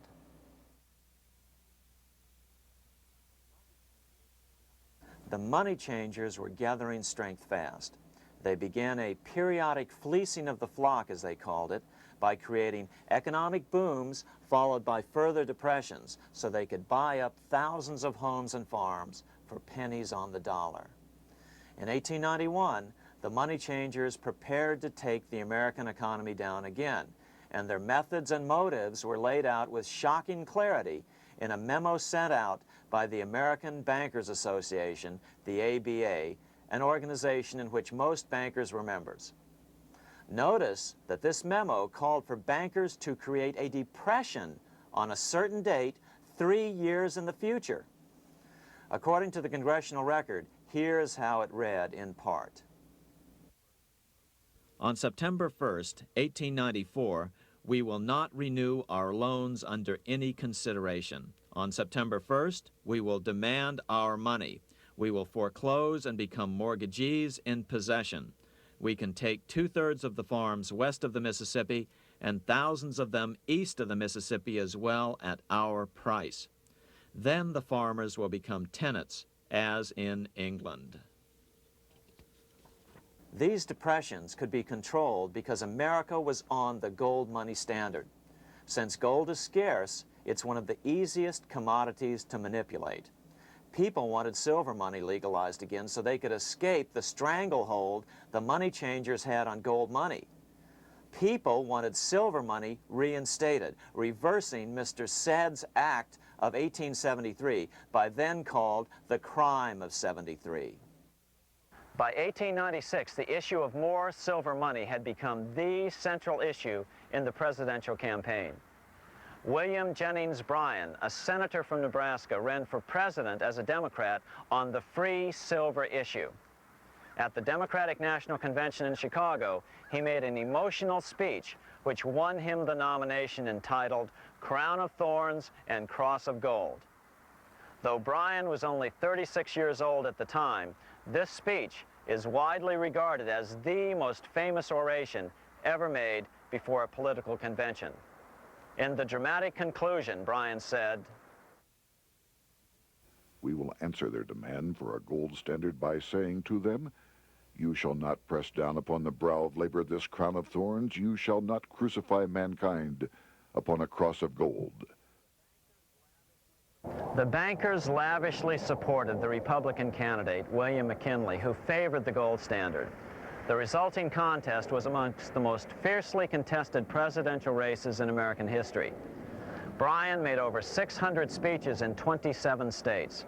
The McKinley campaign got manufacturers and industrialists to inform their employees that if Bryan were elected, all factories and plants would close and there would be no work. The ruse succeeded. McKinley beat Bryan by a small margin. Bryan ran for president again in 1900 and in 1908, but fell short each time. During the 1912 Democratic Convention, Bryan was a powerful figure who helped Woodrow Wilson win the nomination. When Wilson became president, he appointed Bryan as Secretary of State, but Bryan soon became disenchanted with the Wilson administration. Bryan served only 2 years in the Wilson administration before resigning in 1915 over the highly suspicious sinking of the Lusitania, the event which was used to drive America into World War I. Although William Jennings Bryan never gained the presidency, his efforts delayed the money changers for 17 years from attaining their next goal, a new, privately owned central bank for America.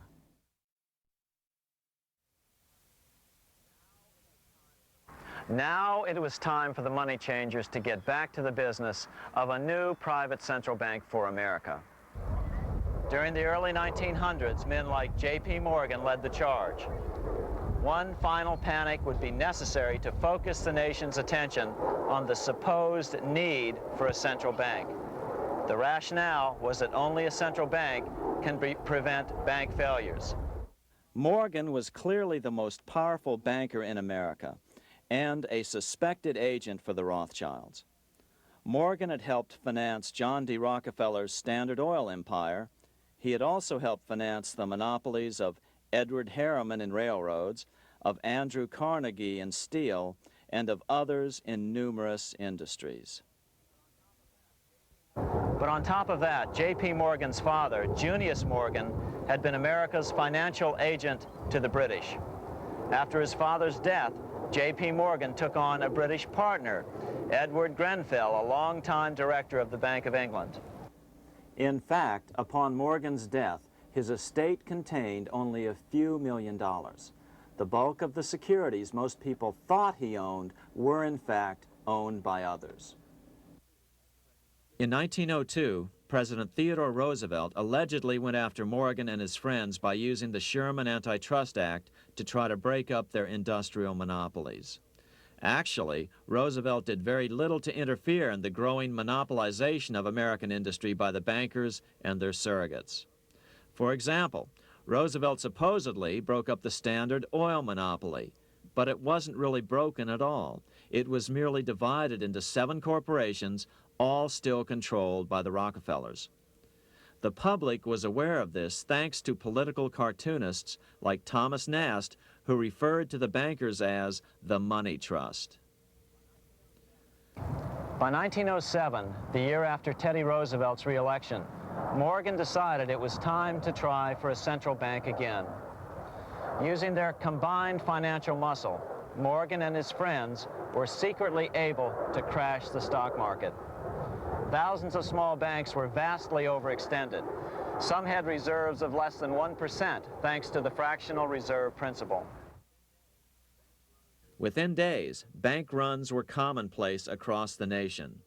Now Morgan stepped into the public arena and offered to prop up the faltering American economy by supporting failing banks with money he manufactured out of nothing. It was an outrageous proposal, far worse than even fractional reserve banking, but Congress let him do it.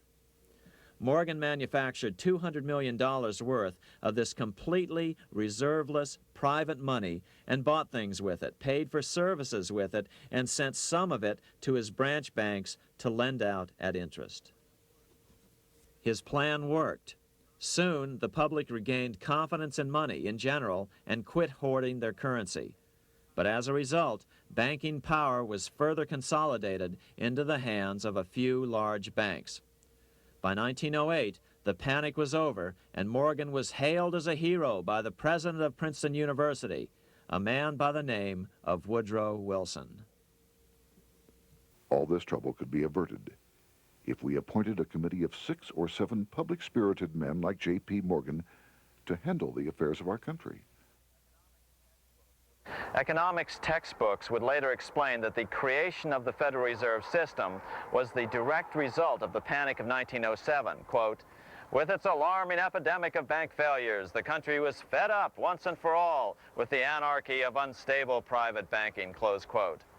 But Minnesota Congressman Charles A. Lindbergh Sr., the father of the famous aviator Lucky Lindy, later explained that the Panic of 1907 was really just a scam.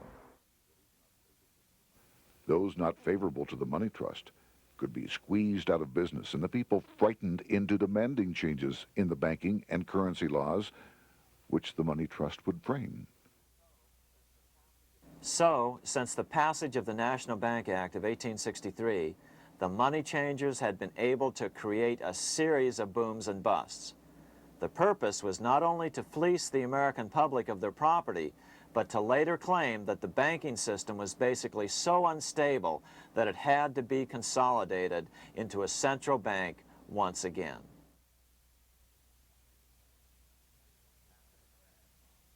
After the crash, Teddy Roosevelt, in response to the Panic of 1907, signed into law a bill creating something called the National Monetary Commission. The commission was to study the banking problem and make recommendations to Congress. Of course, the commission was packed with Morgan's friends and cronies. The chairman was a man named Senator Nelson Aldrich from Rhode Island. Aldrich represented the Newport, Rhode Island homes of America's richest banking families. His daughter married John D. Rockefeller Jr., and together they had 5 sons: John, Nelson, who would become vice president in 1974, Lawrence, Winthrop, and David, the head of the Council on Foreign Relations and former chairman of Chase Manhattan Bank.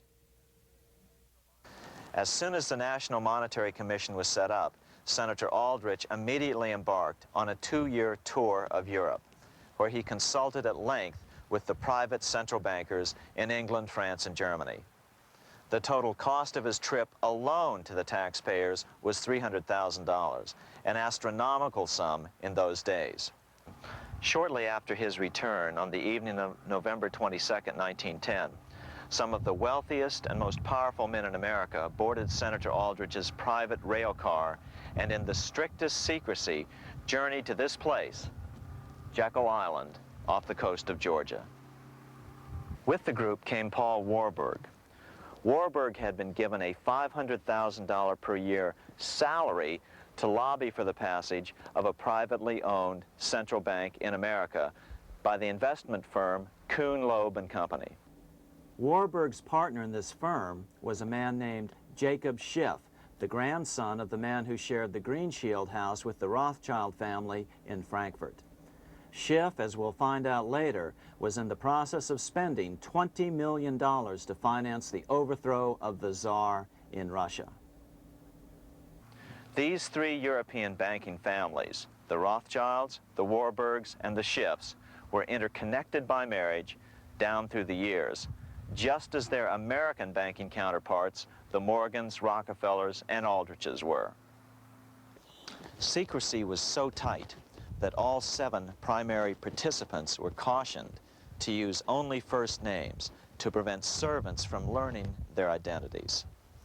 Years later, one participant, Frank Vanderlip, president of National City Bank of New York and a representative of the Rockefeller family, confirmed the Jekyll Island trip in a February 9, 1935 edition of the Saturday Evening Post. I was as secretive, indeed as furtive as any conspirator. Discovery, we knew, simply must not happen, or else all our time and effort would be wasted. If it were to be exposed that our particular group had got together and written a banking bill, that bill would have no chance whatever of passage by Congress.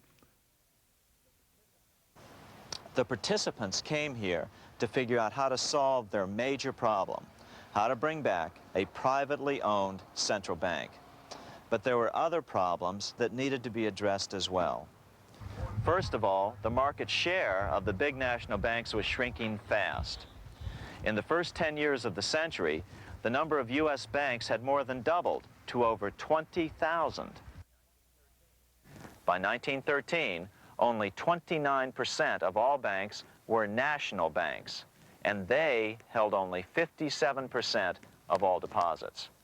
As Senator Aldrich later admitted in a magazine article, before passage of this act, the New York bankers could only dominate the reserves of New York. Now, we are able to dominate the bank reserves of the entire country. Therefore, something had to be done to bring these new banks under their control. As John D. Rockefeller put it, quote, "Competition is sin," close quote. Secondly, the nation's economy was so strong that corporations were starting to finance their expansions out of profits instead of taking out huge loans from large banks. In the first 10 years of the new century, 70% of corporate funding came from profits. In other words, American industry was becoming independent of the money changers, and that trend had to be stopped. All the participants knew that these problems could be hammered out into a workable solution, but perhaps their biggest problem was a public relations problem, the name of the new bank. That discussion took place right here in this room, one of the many conference rooms in this sprawling hotel, today known as the Jekyll Island Club Hotel. Aldrich believed that the word bank should not even appear in the name. Warburg wanted to call the legislation the National Reserve Bill or the Federal Reserve Bill. The idea here was to give the impression that the purpose of the new central bank was to stop bank runs, but also to conceal its monopoly character. However, it was Aldrich, the egotistical politician, who insisted it be called the Aldrich Bill. After 9 days at Jekyll Island, the group dispersed. The new central bank would be very similar to the old Bank of the United States. It would be given a monopoly over U.S. currency and create that money out of nothing. How does the Fed create money out of nothing? It's a four-step process. But first, a word on bonds. Bonds are simply promises to pay, or government IOUs. People buy bonds to get a secure rate of interest. At the end of the term of the bond, the government repays the bond plus interest, and the bond is destroyed. There are about $3.6 trillion worth of these loans or bonds at present. Now here's the Fed money-making process. Step 1. The Federal Open Market Committee approves the purchase of U.S. bonds on the open market. Step 2. The bonds are purchased by the Fed from whoever is offering them for sale on the open market. Step 3, the Fed pays for the bonds with electronic credits to the seller's bank, which in turn credits the seller's bank account. The trick is that these credits are based on nothing. The Fed just creates them. Step 4, the banks use these deposits as reserves. They can loan out over 10 times the amount of their reserves to new borrowers, all at interest. In this way, a Fed purchase of, say, $1 million worth of bonds gets turned into over $10 million in bank accounts.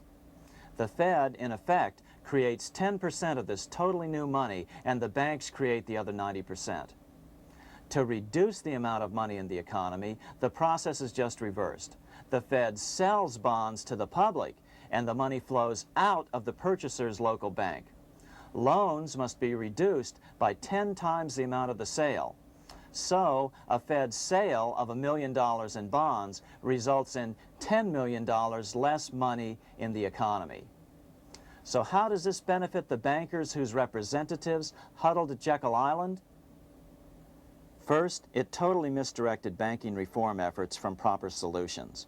Second, it prevented a proper debt-free system of government finance, like Lincoln's greenbacks, from making a comeback. The bond-based system of government finance forced on Lincoln after he created greenbacks was now cast in stone. Third, it delegated to the bankers the right to create 90% of our money supply based on only fractional reserves, which they then loan out at interest. Fourth, it centralized overall control of our nation's money supply in the hands of a few men. Fifth, it established a central bank with a high degree of independence from effective political control. Soon after its creation, the Fed's great contraction in the early 1930s would cause the Great Depression. This independence has been enhanced since then through additional laws. In order to fool the public into thinking the government retained control, the plan called for the Fed to be run by a board of governors appointed by the President and approved by the Senate. But all the bankers had to do was to be sure their men got appointed to the board of governors. That wasn't hard. Bankers have money, and money buys influence over politicians. Once the participants left Jekyll Island, the public relations blitz was on. The big New York banks put together an educational fund of $5 million to finance professors at respected universities to endorse the new bank. Woodrow Wilson at Princeton was one of the first to jump on the bandwagon. But the bankers' subterfuge didn't work. The Aldrich Bill was quickly identified as the bankers' bill, a bill to benefit only what became known as the money trust. As Congressman Lindbergh put it during the congressional debate, the Aldrich Plan is the Wall Street plan. It means another panic, if necessary, to intimidate the people. Aldrich, paid by the government to represent the people, proposes a plan for the trusts instead. seeing they didn't have the votes to win in Congress, the Republican leadership never brought the Aldrich bill to a vote. The bankers quietly decided to move to track 2, the Democratic alternative. They began financing Woodrow Wilson as the Democratic nominee. As respected historian James Perloff put it, Wall Street financier Bernard Baruch was put in charge of Wilson's education. Baruch brought Wilson to the Democratic Party headquarters in New York in 1912, leading him like one would a poodle on a string. Wilson received an indoctrination course from the leaders convened there. So now the stage was set. The money changers were poised to install their privately owned central bank once again. The damage President Andrew Jackson had done 76 years earlier had been only partly repaired with the passage of the National Bank Act during the Civil War. Since then, the battle had raged on across the decades. The Jacksonians became the greenbackers, who became the hardcore supporters of William Jennings Bryan. With Bryan leading the charge, these opponents of the money changers, ignorant of Baruch's tutelage, now threw themselves behind Democrat Woodrow Wilson. They and Bryan would soon be betrayed.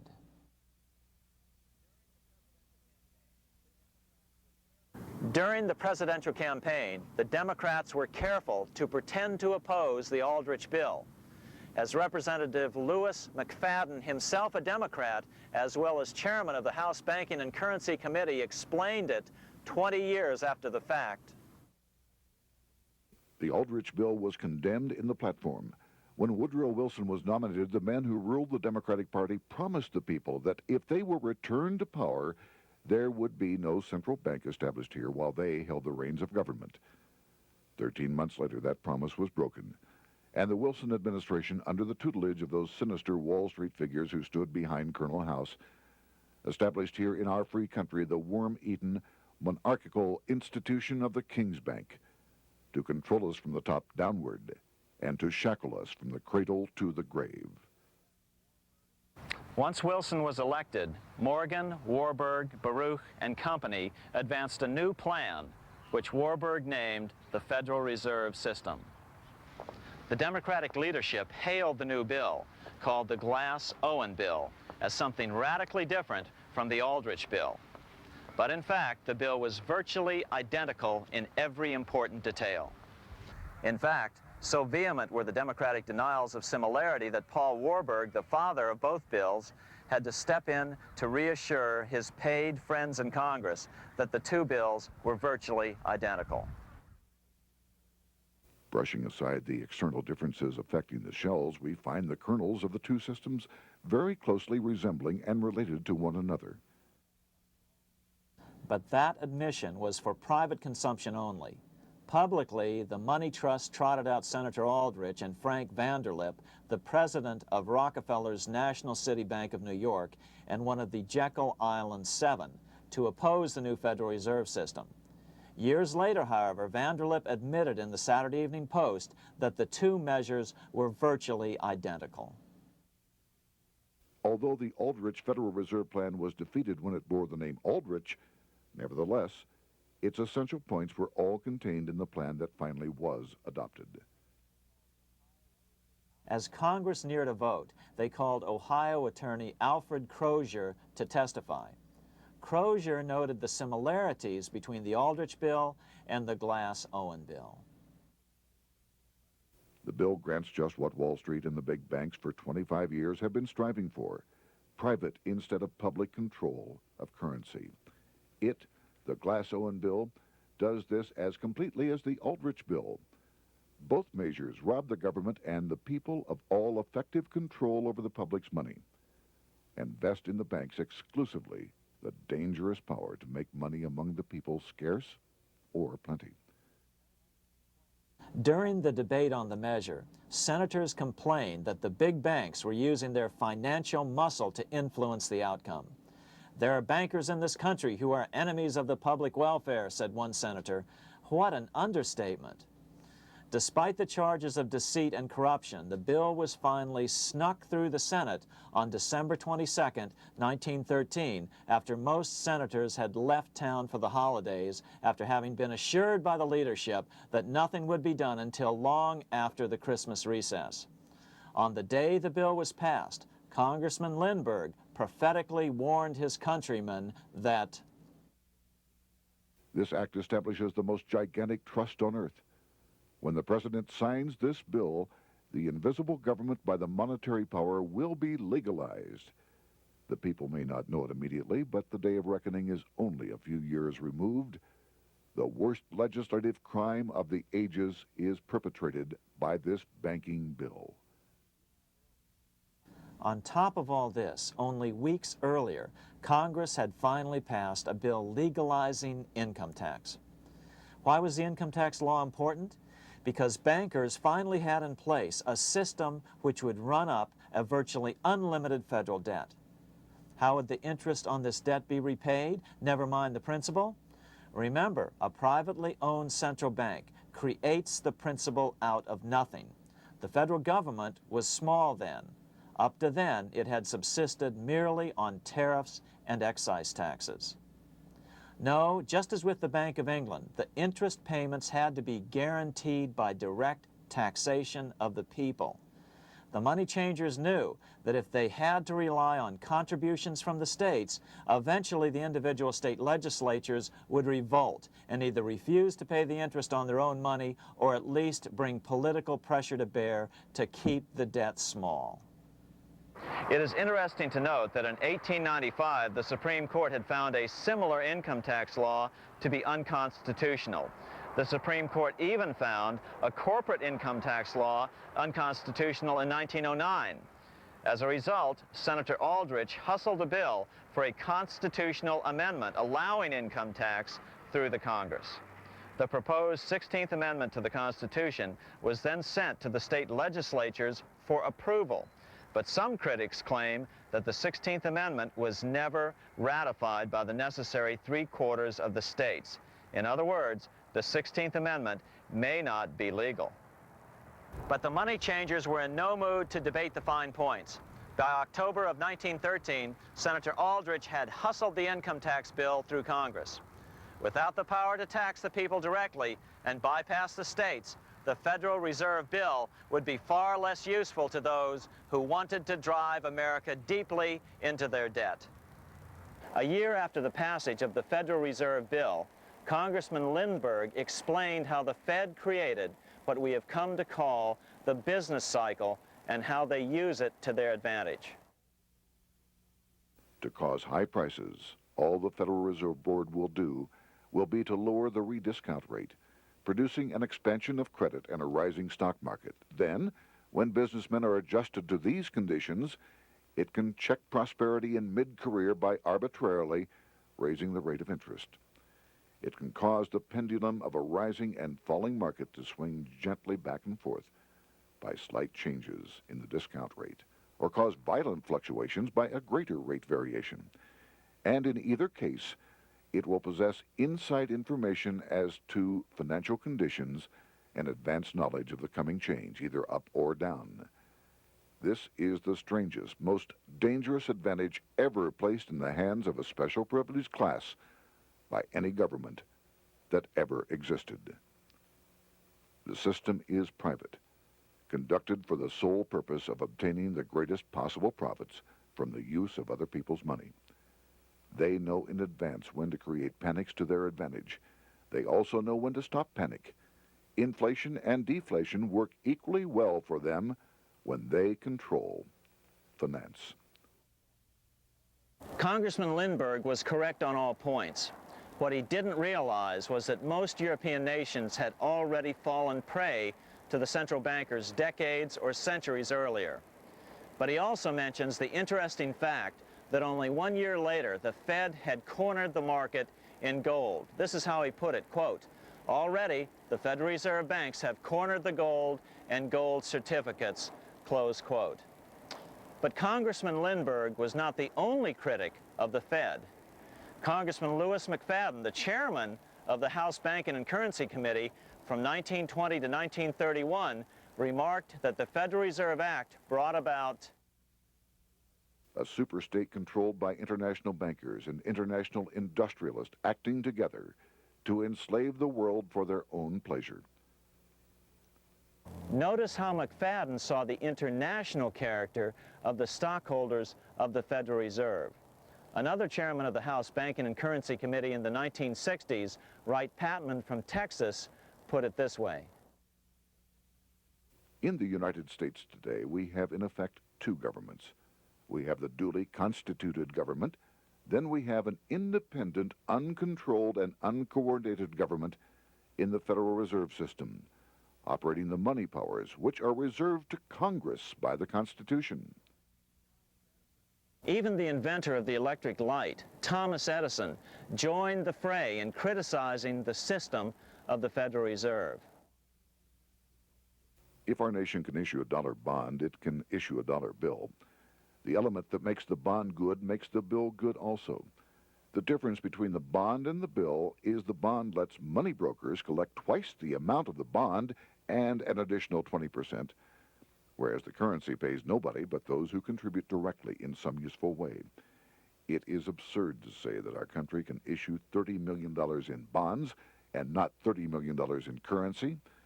Both are promises to pay, but one promise fattens the usurers, and the other helps the people. 3 years after the passage of the Federal Reserve Act, even President Wilson began to have second thoughts about what had been unleashed during his first term in office. We have come to be one of the worst ruled, one of the most completely controlled governments in the civilized world, no longer a government of free opinion, no longer a government by a vote of the majority, but a government by the opinion and duress of a small group of dominant men. Some of the biggest men in the United States in the field of commerce and manufacture are afraid of something. They know that there is a power somewhere so organized, so subtle, so watchful, so interlocked, so complete, so pervasive, that they had better not speak above their breath when they speak in condemnation of it. Before his death in 1924, President Wilson realized the full extent of the damage he had done to America when he confessed, "I have unwittingly ruined my government." So finally, the money changers, those who profit by manipulating the amount of money in circulation, had their privately owned central bank installed again in America. The major newspapers, which they also owned, hailed passage of the Federal Reserve Act of 1913, telling the public that now depressions could be scientifically prevented. The fact of the matter was that now depressions could be scientifically created.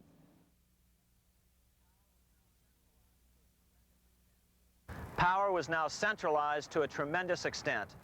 Now it was time for a war, a really big war. In fact, the First World War. Of course, to the central bankers, the political issues of war don't matter nearly as much as the profit potential, and nothing creates debts like warfare. England was the best example at that time. During the 119-year period between the founding of the Bank of England and Napoleon's defeat at Waterloo, England had been at war for 56 years, and much of the remaining time she'd been preparing for war. In World War I, the German Rothschilds loaned money to the Germans, the British Rothschilds loaned money to the British, and the French Rothschilds loaned money to the French. In America, J.P. Morgan was the sales agent for war materials to both the British and the French. In fact, 6 months into the war, Morgan became the largest consumer on earth, spending $10 million a day. His offices here at 23 Wall Street were mobbed by brokers and salesmen trying to cut a deal. In fact, it got so bad that the bank had to post guards at every door and at the partners' homes as well. Many other New York bankers made out as well from the war. President Wilson appointed Bernard Baruch to head the War Industries Board. According to historian James Perloff, both Baruch and the Rockefellers profited by some $200 million during the war. But profits were not the only motive. There was also revenge. The money changers never forgave the czars for their support of Lincoln during the Civil War. Also, Russia was the last major European nation to refuse to give in to the privately owned central bank scheme. 3 years after World War I broke out, the Russian Revolution toppled the Tsar and installed the scourge of communism. Jacob Schiff of Kuhn Loeb and Company bragged from his deathbed that he had spent $20 million towards the defeat of the Tsar. Money was funneled from England to support the revolution as well. Why would some of the richest men in the world financially back communism, the system that was openly vowing to destroy the so-called capitalism that made them wealthy? Researcher Gary Allen explained it this way.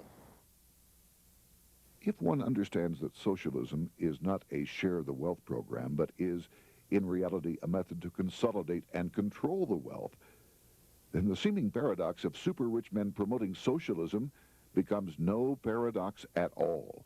Instead, it becomes logical, even the perfect tool of power-seeking megalomaniacs. Communism, or more accurately socialism, is not a movement of the downtrodden masses, but of the economic elite. As W. Cleon Skousen put it in his 1970 book, The Naked Capitalist, power from any source tends to create an appetite for additional power. It was almost inevitable that the super-rich would one day aspire to control not only their own wealth, but the wealth of the whole world. To achieve this, they were perfectly willing to feed the ambitions of the power-hungry political conspirators who were committed to the overthrow of all existing governments and the establishments of a central worldwide dictatorship. but what if these revolutionaries get out of control and try to seize power from the super-rich? After all, it was Mao Zedong who in 1938 stated his position concerning power. Political power grows out of the barrel of a gun. The Wall Street, London axis elected to take the risk. The master planners attempted to control revolutionary communist groups by feeding them vast quantities of money when they obeyed and contracting their money supply or even financing their opposition if they got out of control. Lenin began to understand that although he was the absolute dictator of the new Soviet Union, he was not pulling the financial strings. Someone else was silently in control. The state does not function as we desired. The car does not obey. A man is at the wheel and seems to lead it, but the car does not drive in the desired direction. It moves as another force wishes.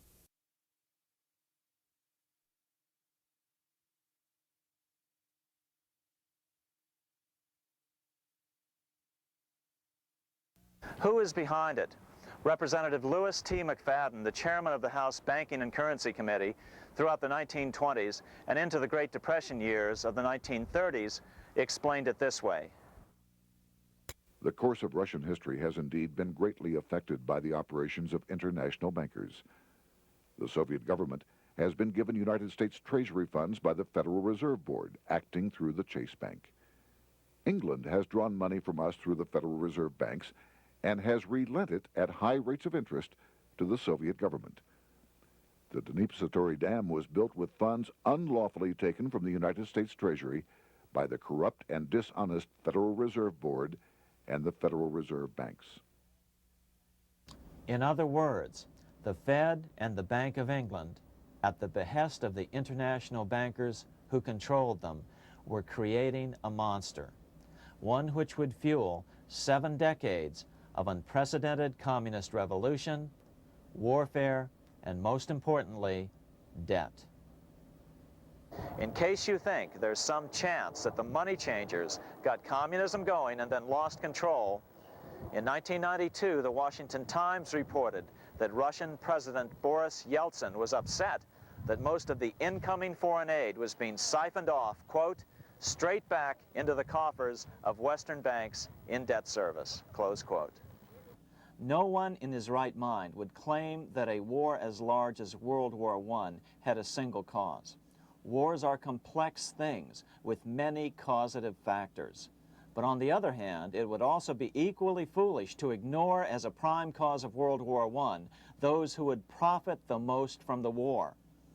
The role of the money changers is no wild conspiracy theory. They had a motive, a short-ranged, self-serving motive, as well as a long-range political motive of advancing totalitarian governments, with the money changers maintaining the financial clout to control whatever politician might emerge as the leader. Next, we'll see what the money changers' ultimate political goal is for the world.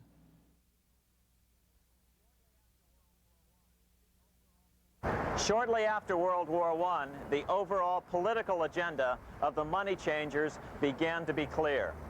Now that they controlled national economies individually, the next step was the ultimate form of consolidation, world government. The new world government proposal was given top priority at the Paris Peace Conference after World War I. It was called the League of Nations, but much to the surprise of Paul Warburg and Bernard Baruch, who attended the peace conference with President Wilson, the world was not yet ready to dissolve national boundaries.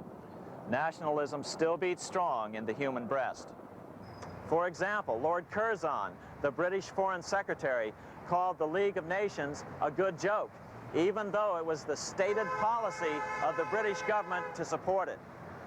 To the humiliation of President Wilson, the U.S. Congress wouldn't ratify the League either, despite the fact that it had been ratified by many other nations. Without money flowing from the U.S. Treasury, the League died.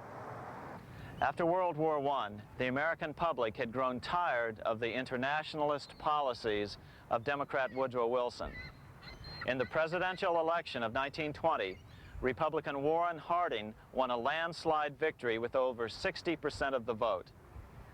Harding was an ardent foe of both Bolshevism and the League of Nations. His election, which opened a 12-year run of Republican presidents in the White House, led to an unprecedented era of prosperity known as the Roaring Twenties. Despite the fact that the war had brought America a debt 10 times larger than its Civil War debt, still the American economy surged. Gold had poured into the country during the war, and it continued to do so afterwards. In the early 1920s, the governor of this bank, the Federal Reserve Bank of New York, a man named Benjamin Strong, met frequently with the secretive and eccentric governor of the Bank of England, Montague Norman. Norman was determined to replace the gold England had lost to the U.S. during World War I and return the Bank of England to its former position of dominance in world finance. On top of that, rich with gold, the American economy might get out of control again, just like it had done after the Civil War. During the next 8 years, under the presidencies of Harding and Coolidge, the huge federal debt built up during World War I was cut by 38%, down to $16 billion, the greatest percentage drop in U.S. history. During the election of 1920, Warren Harding and Calvin Coolidge ran against James Cox, the governor of Ohio, and the little-known Franklin D. Roosevelt, who had previously risen to no higher post than President Wilson's Assistant Secretary of the Navy. After his inauguration, Harding moved quickly to formally kill the League of Nations. Then he quickly moved to reduce domestic taxes while raising tariffs to record heights. Now, this was a revenue policy of which most of the founding fathers would certainly have approved. His second year in office, Harding took ill on a train trip in the West and suddenly died. Although no autopsy was performed, the cause was said to be either pneumonia or food poisoning. When Coolidge took over, he continued Harding's domestic economic policy of high tariffs on imports while cutting income taxes. As a result, the economy grew at such a rate that net revenue still increased. Now that had to be stopped. So just as they'd done so frequently before, the money changers decided it was time to crash the American economy. The Federal Reserve began flooding the country with money. They increased the money supply by 62% during these years. Money was plentiful. This is why it was known as the Roaring Twenties. Before his death in 1919, former President Teddy Roosevelt warned the American people what was going on. As reported in the March 27, 1922 edition of the New York Times, Roosevelt said, "These international bankers and Rockefeller Standard Oil interests control the majority of newspapers and the columns of these papers to club into submission or drive out of public office officials who refuse to do the bidding of the powerful, corrupt cliques which compose the invisible government." Just one day before, in the New York Times, the mayor of New York, John Hylan, quoted Roosevelt and blasted those he saw as taking control of America, its political machinery, and its press. The warning of Theodore Roosevelt has much timeliness today, for the real menace of our republic is this invisible government which, like a giant octopus, sprawls its slimy length over city, state, and nation. It seizes in its long and powerful tentacles our executive officers, our legislative bodies, our schools, our courts, our newspapers, and every agency created for the public protection. To depart from mere generalizations, let me say that at the head of this octopus are the Rockefeller Standard Oil interest and a small group of powerful banking houses generally referred to as the international bankers. The little coterie of powerful international bankers virtually run the United States government for their own selfish purposes. They practically control both parties, write political platforms, make cat's paws of party leaders, use the leading men of private organizations, and resort to every device to place in nomination for high public office only such candidates as will be amenable to the dictates of corrupt big business. These international bankers and Rockefeller Standard Oil interests control the majority of newspapers and magazines in this country. Why didn't people listen to such strong warnings and demand that Congress reverse its 1913 passage of the Federal Reserve Act? Because remember, it was the 1920s. A steady increase in bank loans contributed to a rising market. In other words, just as it is today, in times of prosperity, no one wants to worry about economic issues. But there was a dark side to all this prosperity. Businesses expanded and became strung out on credit. Speculation in the booming stock market became rampant. Although everything looked rosy, it was a castle made of sand. When all was in readiness, in April of 1929, Paul Warburg, the father of the Federal Reserve, sent out a secret advisory warning his friends that a collapse and nationwide depression was certain. In August of 1929, the Fed began to tighten money. It is not a coincidence that the biographies of all the Wall Street giants of that era, John D. Rockefeller, J.P. Morgan, Bernard Baruch, etc., all marvel that they got out of the stock market just before the crash and put all their assets in cash or gold. On October 24th, 1929, the big New York bankers called in their 24-hour broker call loans. This meant that both stockbrokers and customers had to dump their stocks on the market to cover their loans, no matter what price they had to sell them for. As a result, the market tumbled, and that day was known as Black Thursday. According to John Kenneth Galbraith, writing in The Great Crash, 1929, at the height of the selling frenzy, Bernard Baruch brought Winston Churchill into the visitors' gallery of the New York Stock Exchange here to witness the panic and impress him with his power over the wild events down on the floor. Congressman Louis McFadden, chairman of the House Committee on Banking and Currency from 1920 to 1931, knew who to blame. He accused the Fed and the international bankers of orchestrating the crash. It was not accidental. It was a carefully contrived occurrence. The international bankers sought to bring about a condition of despair here so that they might emerge as rulers of us all. But McFadden went even farther. He openly accused them of causing the crash in order to steal America's gold. In February 1931, in the midst of the Depression, he put it this way. I think it can hardly be disputed that the statesmen and financiers of Europe are ready to take almost any means to reacquire rapidly the gold stock which Europe lost to America as the result of World War I. Curtis Dahl, a broker for Lehman Brothers, was on the floor of the New York Stock Exchange the day of the crash. In his 1970 book, FDR, My Exploited Father-in-Law, he explained that the crash was triggered by the planned sudden shortage of call money in the New York money market. Actually, it was the calculated shearing of the public by the world money powers triggered by the planned sudden shortage of call money in the New York money market. Within a few weeks, $3 billion of wealth simply seemed to vanish. Within a year, $40 billion had been lost. But did it really disappear? Or was it simply consolidated in fewer hands? And what did the Federal Reserve do?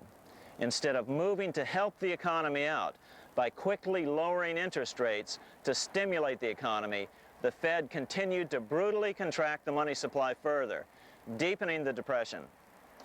Between 1929 and 1933, the Fed reduced the money supply by an additional 33%. Although most Americans have never heard that the Fed was the cause of the Depression, this is well known among top economists. Milton Friedman, the Nobel Prize-winning economist now of Stanford University, said the same thing in a National Public Radio interview in January of 1996. The Federal Reserve definitely caused the Great Depression by contracting the amount of currency in circulation by 1/3 from 1929 to 1933. But the money lost by most Americans during the Depression didn't just vanish. It was just redistributed into the hands of those who had gotten out just before the crash and had purchased gold, which is always a safe place to put your money just before a depression. But America's money also went overseas.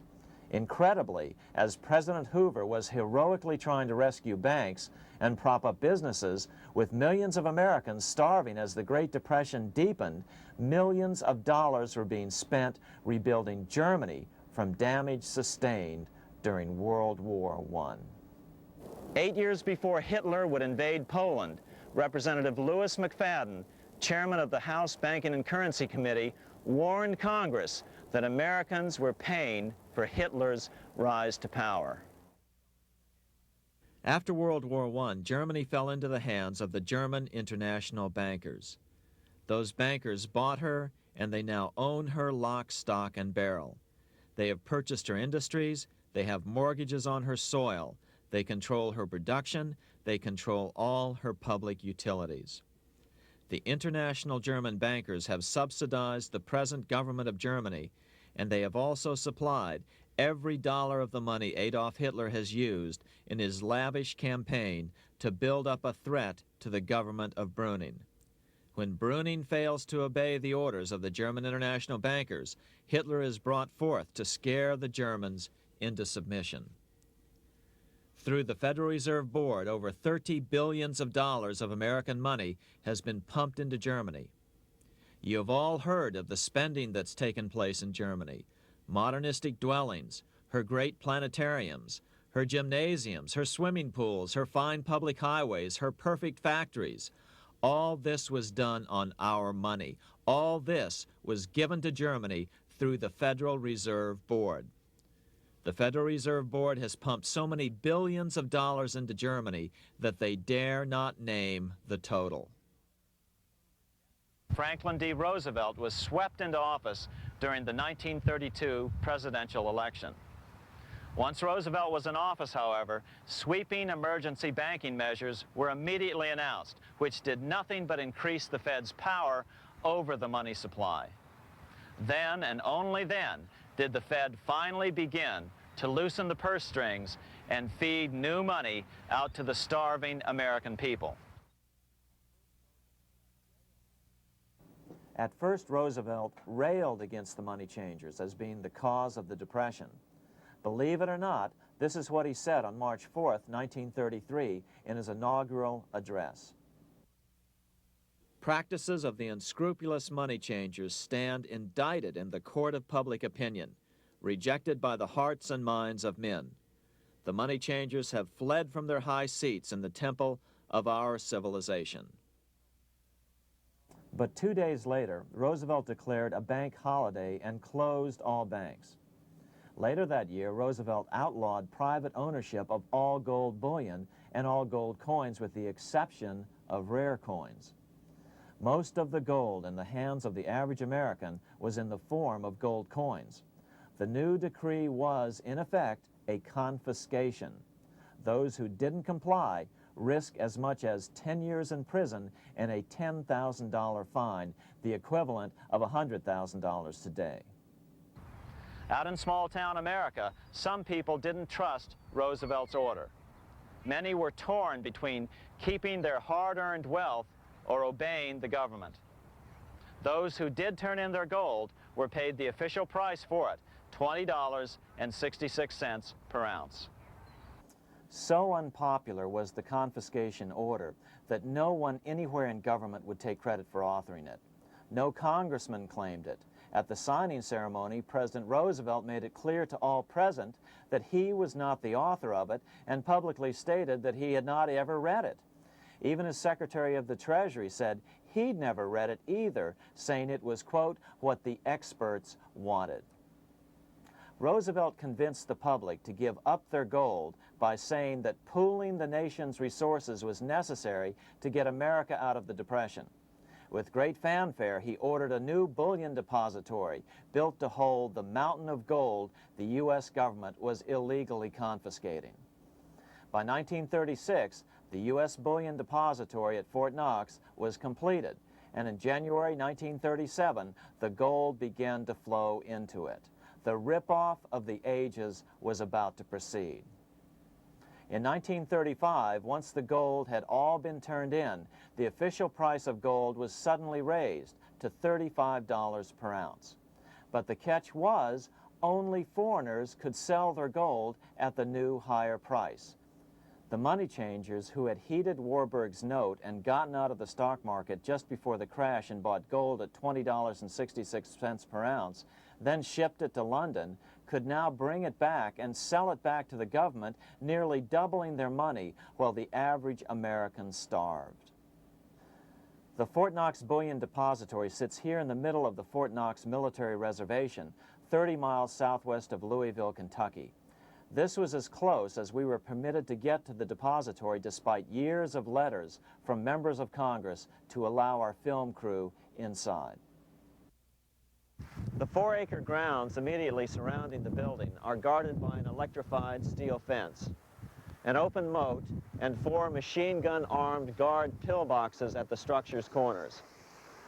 When the gold began arriving on January 13, 1937, there was unprecedented security. Thousands of official guests watched the arrival of a 9-car train from Philadelphia, guarded by armed soldiers, postal inspectors, Secret Servicemen, and guards from the U.S. Mint. It was all great theater. America's gold supply from across the land had been pooled, supposedly for the public benefit, and then safely tucked into Fort Knox. But all that security would soon be breached by the government itself. Now the stage was set for a really big war, one which would pile up debt far beyond that of World War I. For example, in 1944 alone, the U.S. national income was only $183 billion, yet $103 billion was spent on the war. This was 30 times the spending rate during World War I. In fact, the American taxpayer picked up 55% of the total Allied cost of the war. But equally important, virtually every nation involved in World War II greatly multiplied their debt. In the U.S., for example, federal debt went from $43 billion in 1940 up to $257 billion in 1950, an increase of 598%. Between 1940 and 1950, Japanese debt swelled 1,348%. French debt grew 583%, and Canadian debt soared 417%. After the war, the world was now divided into 2 economic camps: communist command economies on the one hand versus monopoly capitalists on the other, set to fight it out in one perpetual and highly profitable arms race. It was finally time for the central bankers to embark in earnest on their 3-step plan to centralize the economic systems of the entire world and finally bring about their global government or New World Order.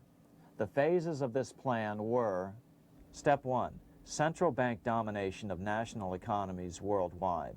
Step 2, centralize regional economies through organizations such as the European Monetary Union and regional trade unions such as NAFTA. Step 3, centralize the world economy through a world central bank, a world money, and ending national independence through abolition of all tariffs by treaties like GATT. Step 1 was completed long ago. Steps 2 and 3 are far advanced, nearing completion. What about gold? Among central banks, the largest holder of gold is now the IMF. It and central banks now control 2/3 of the world's gold supply, giving them the ability to manipulate the gold market. Remember the money changer's golden rule: he who has the gold makes the rules. But before we get into solutions to our problem, let's take a look at what happened to all that gold in Fort Knox. Because if we don't understand that the gold has been stolen, will allow ourselves to be stampeded into the wrong solution, a gold-backed currency. Most Americans still believe that the gold is still here at Fort Knox.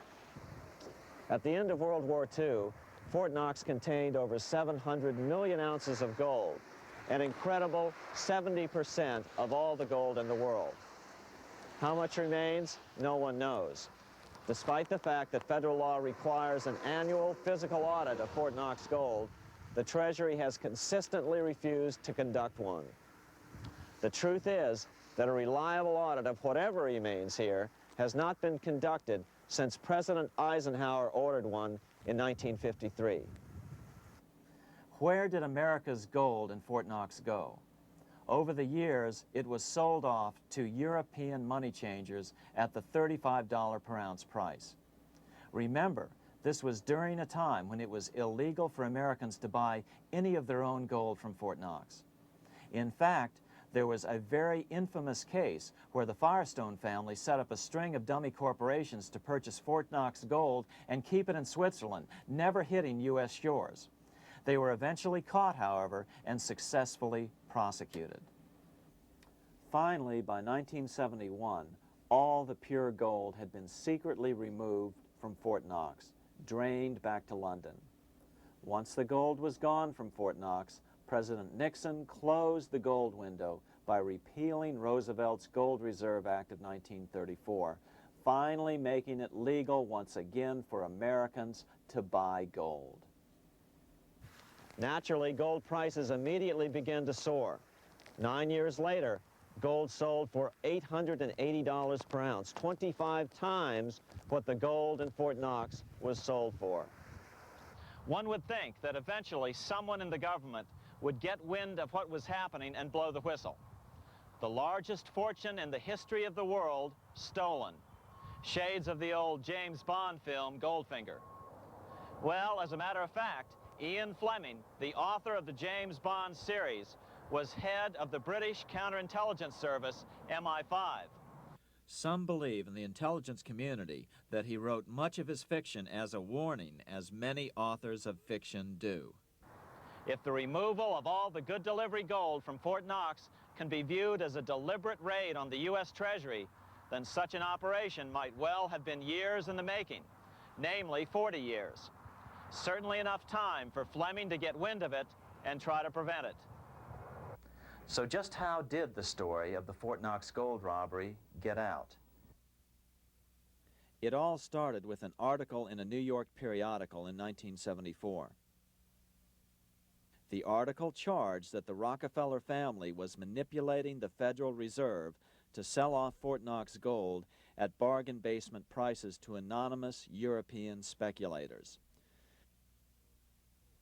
3 days later, the anonymous source of the story, Louise Auchincloss Boyer, mysteriously fell to her death from the window of her 10th floor apartment in New York. How would Mrs. Boyer have known of the Rockefeller connection to the Fort Knox gold heist? She was the longtime secretary of Nelson Rockefeller.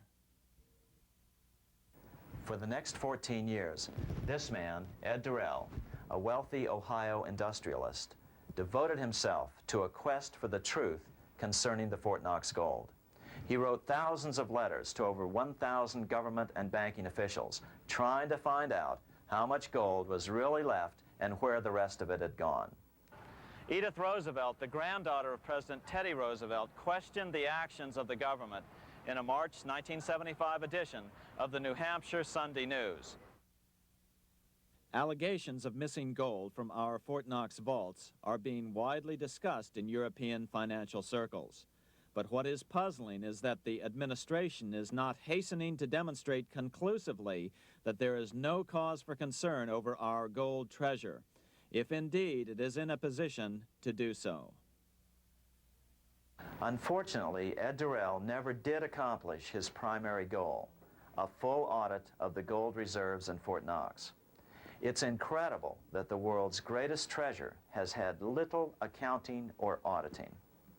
This gold belonged to the American people, not the Federal Reserve and their foreign owners. One thing is certain, the government could blow all of this speculation away in a few days with a well-publicized audit under the searing lights of media cameras. It has chosen not to do so. One must conclude that they are afraid of the truth such an audit would reveal. What is the government so afraid of? Here's the answer. When President Ronald Reagan took office in 1981, his conservative friends urged him to study the feasibility of returning to a gold standard as the only way to curb government spending. It sounded like a reasonable alternative, so President Reagan appointed a group of men called the Gold Commission to study the situation and report back to Congress. What Reagan's Gold Commission reported back to Congress in 1982 was the following shocking revelation concerning gold. The U.S. Treasury owned no gold at all. All the gold that was left in Fort Knox was now owned by the Federal Reserve, a group of private bankers, as collateral against the national debt. The truth of the matter is that never before has so much money been stolen from the hands of the general public and put into the hands of a small group of private investors, the money changers.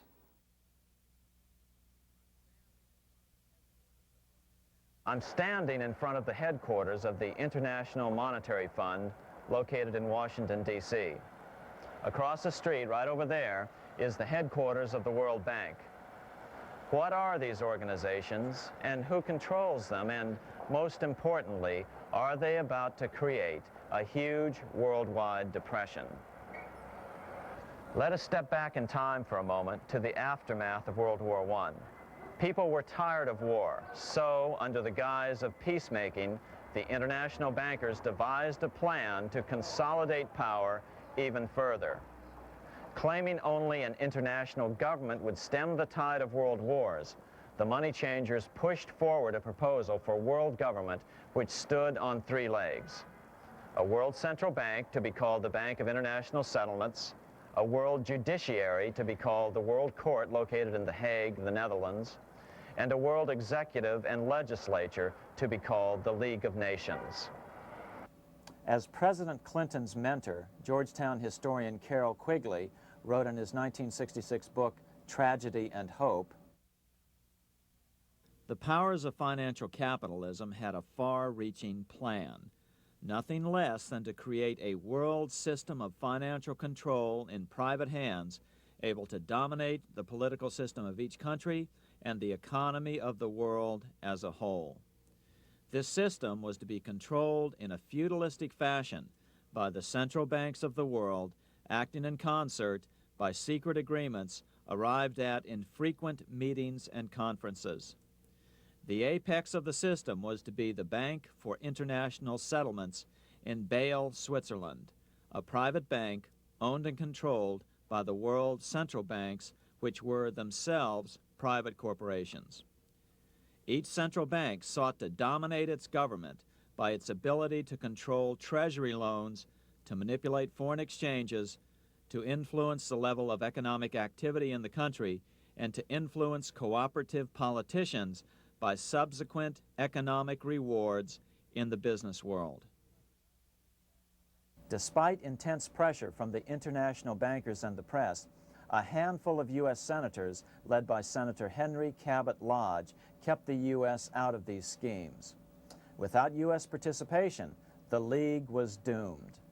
Incredibly, even though the U.S. rejected the World Central Bank, the BIS, the New York Federal Reserve ignored its government and arrogantly sent representatives to Switzerland to participate in the central bankers' meeting right up until 1994, when the U.S. was finally officially dragged into it. Their world government schemes thwarted, the bankers resorted to the old formula, another war to wear down the resistance to world government while reaping handsome profits.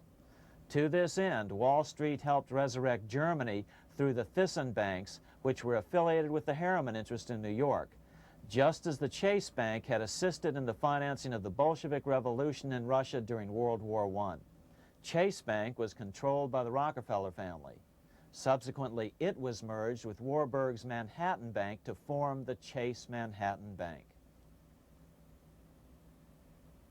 Now this has merged with Chemical Bank of New York, making it the largest Wall Street bank. Their strategy worked. Even before World War II was over, world government was back on track.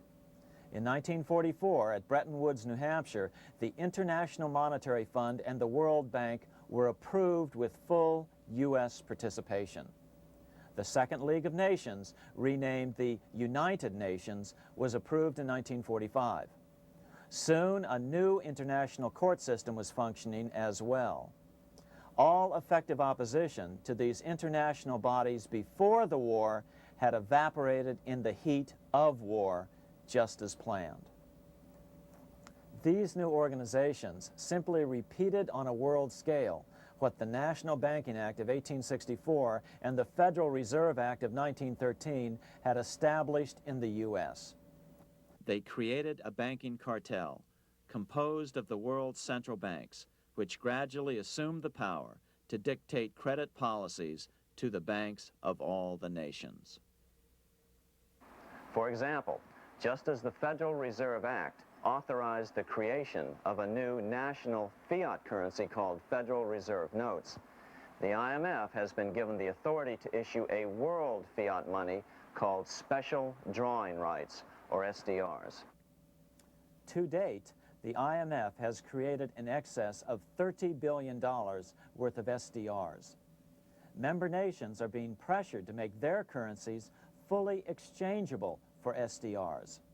In 1968, Congress approved laws authorizing the Fed to accept SDRs as reserves in the U.S. and to issue Federal Reserve notes in exchange for SDRs. What does that mean? It means that in the U.S., SDRs are already a part of our lawful money. And what about gold? SDRs are already partially backed by gold. And with 2/3 of world gold now in the hands of central banks, the money changers can go about structuring the world's economic future in whichever way they deem most profitable. Keep in mind, just as the Fed is controlled by its Board of Governors, the IMF is controlled by its Board of Governors, which are either the heads of the different central banks or the heads of the various national treasury departments dominated by their central banks. Voting power in the IMF gives the U.S. and the UK, that is to say the Fed and the Bank of England, effective control. Just as the Fed controls the amount of money in the U.S., the BIS, IMF, and World Bank control the money supply for the world. So we see the repetition of the old goldsmith's fraud replicated on the national scale with central banks like the Fed and on the international scale by the three arms of the World Central Bank. Is this organization of the BIS, the IMF, and the World Bank, which we refer to collectively as the World Central Bank, presently expanding and contracting world credit? Yes. Regulations put into effect in 1988 by the BIS required the world's bankers to raise their capital and reserves to 8% of liabilities by 1992. Increased capital requirements put an upper limit to the fractional reserve lending, similar to the way cash reserve requirements do. What is this seemingly insignificant regulation made in a Swiss city 8 years ago meant to the world? It means our banks cannot loan more and more money to buy more and more time before the next depression, as a maximum loan ratio is now set. It means those nations with the lowest bank reserves in their systems have already felt the terrible effects of this credit contraction as their banks scrambled to raise money to increase their reserves to 8%. To raise the money, they had to sell stocks, which depressed their stock markets and began the depression first in their countries. Japan, which in 1988 had among the lowest capital and reserve requirements and thus was the most affected by the regulation, has experienced a financial crash which began almost immediately in 1989, which has wiped out a staggering 50% of the value of its stock market since 1990 and 60% of the value of its commercial real estate. The Bank of Japan has lowered its interest rates to 0.5%, practically giving away money to resurrect the economy, but still the depression worsens. Due to the $20 billion U.S. bailout of Mexico, the financial collapse in that nation is already known here. Yet despite the bailout, the economy continues to be a disaster. One huge debt after another is rolled over as new loans are being made simply to enable Mexico to pay the interest on the old loans. In the south of Mexico, the poor have been in open revolt as every spare peso is being siphoned out of the country to make interest payments.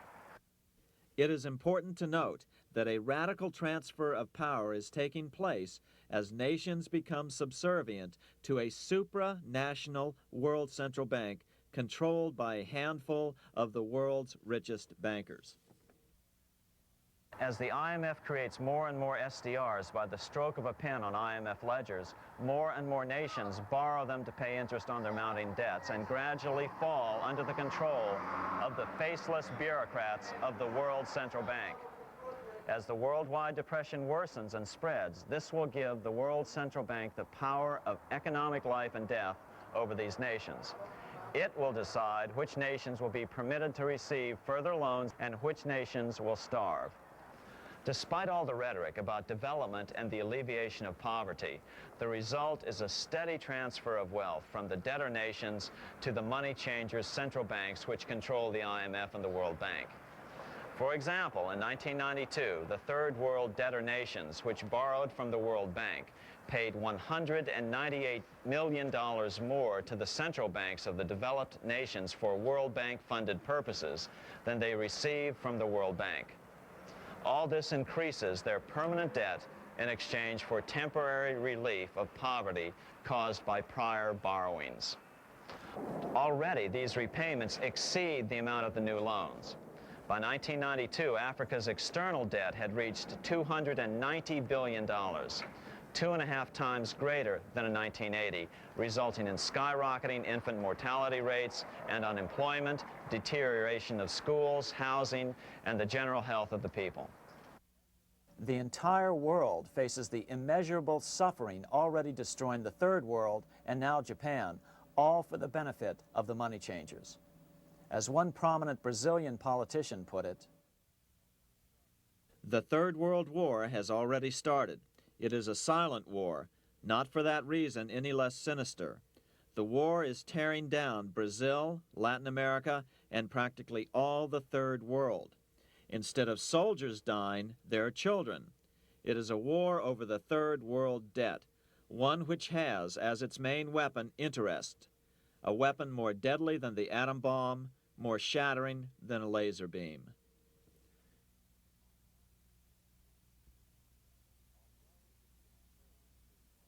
Although it would be absurd to ignore the pivotal role played by influential families such as the Rothschilds, the Warburgs, the Schiffs, the Morgans, and the Rockefellers in any review of the history of central banking and fractional banking, keep in mind, by now, central banks and the large commercial banks are up to 3 centuries old and deeply entrenched in the economic life of many nations. These banks are no longer dependent on clever individuals such as a Nathan Rothschild. Years ago, the question of ownership was important, but no longer. For example, both the Bank of England and the Bank of France were nationalized after World War II, and nothing changed, nothing at all. They endure and continue to grow, now protected by numerous laws, paid politicians, and mortgaged media, untouched by the changing of generations. 3 centuries have given them an aura of respectability. The old school tie is now worn by the 6th generation son, who's been raised in a system that he may never question as he is named to serve on the governing boards of countless philanthropic organizations. To focus attention today on individuals or families, or to attempt to sort out the current holders of power, serves little useful purpose and would be a distraction from the cure. The problem is far bigger than that. It is the corrupt banking system that was and is being used to consolidate vast wealth into fewer and fewer hands that is our current economic problem. Change the names of the main players now, and the problem will neither go away nor even miss a beat. Likewise, among the hordes of bureaucrats working in the World Bank, central banks, and international banks, only a tiny fraction have any idea of what's really going on. No doubt they'd be horrified to learn that their work is contributing to the terrible impoverishment and gradual enslavement of mankind to a few incredibly rich plutocrats. So really, there's no use in emphasizing the role of individuals anymore. And the problem even transcends the normal spectrum of political right and left. Both communism and socialism, as well as monopoly capitalism, have been used by the money changers. Today, they profit from either side of the new political spectrum. The big government, welfare state on the so-called left wing versus the neoconservative, laissez-faire capitalists who want big government totally out of their lives on the right wing. Either way, the bankers win. Monetary reform is the most important political issue facing this nation. That clarified, let's proceed to the conclusions in the spirit Lincoln declared, with malice towards none, with charity towards all. At the start of this video, we ask a number of troubling questions. Let's be sure we've answered them. What's going on in America today? Why are we over our heads in debt? Why can't the politicians bring debt under control? Why are we over our heads in debt? Because we're laboring under a debt money system that is designed and controlled by private bankers. Now, some will argue that the Federal Reserve System is a quasi-governmental agency. But the President appoints only 2 of the 7 members of the Federal Reserve Board of Governors every 4 years. And he appoints them to 14-year terms, far longer than his own. The Senate does confirm those appointments, but the whole truth is that the President wouldn't dare appoint anyone to that board of whom Wall Street does not approve. Of course, this does not preclude the possibility that some honorable men may be appointed to the Board of Governors. But the fact is that the Fed is specifically designed to operate independently of our government, as are nearly all other central banks. Some argue that the Fed promotes monetary stability. We saw the current head of the Bank of England, Eddie George, claim that this was the most important role of a central bank. In fact, the Fed's record of stabilizing the economy shows it to be a miserable failure in this regard.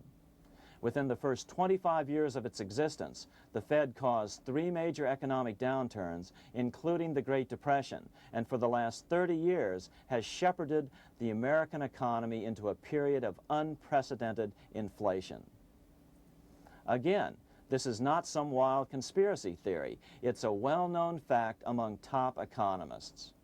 As Nobel Prize-winning economist Milton Friedman put it, the stock of money, prices, and output was decidedly more unstable after the establishment of the Federal Reserve System than before.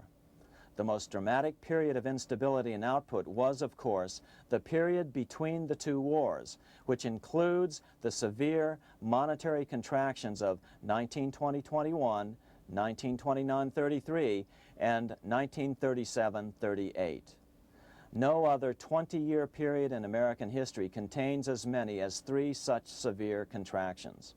This evidence persuades me that at least a third of the price rise during and just after World War I is attributable to the establishment of the Federal Reserve System, and that the severity of each of the major contractions, 1920-21, 1929-33, and 1937-38, is directly attributable to acts of commission and omission by the reserve authorities.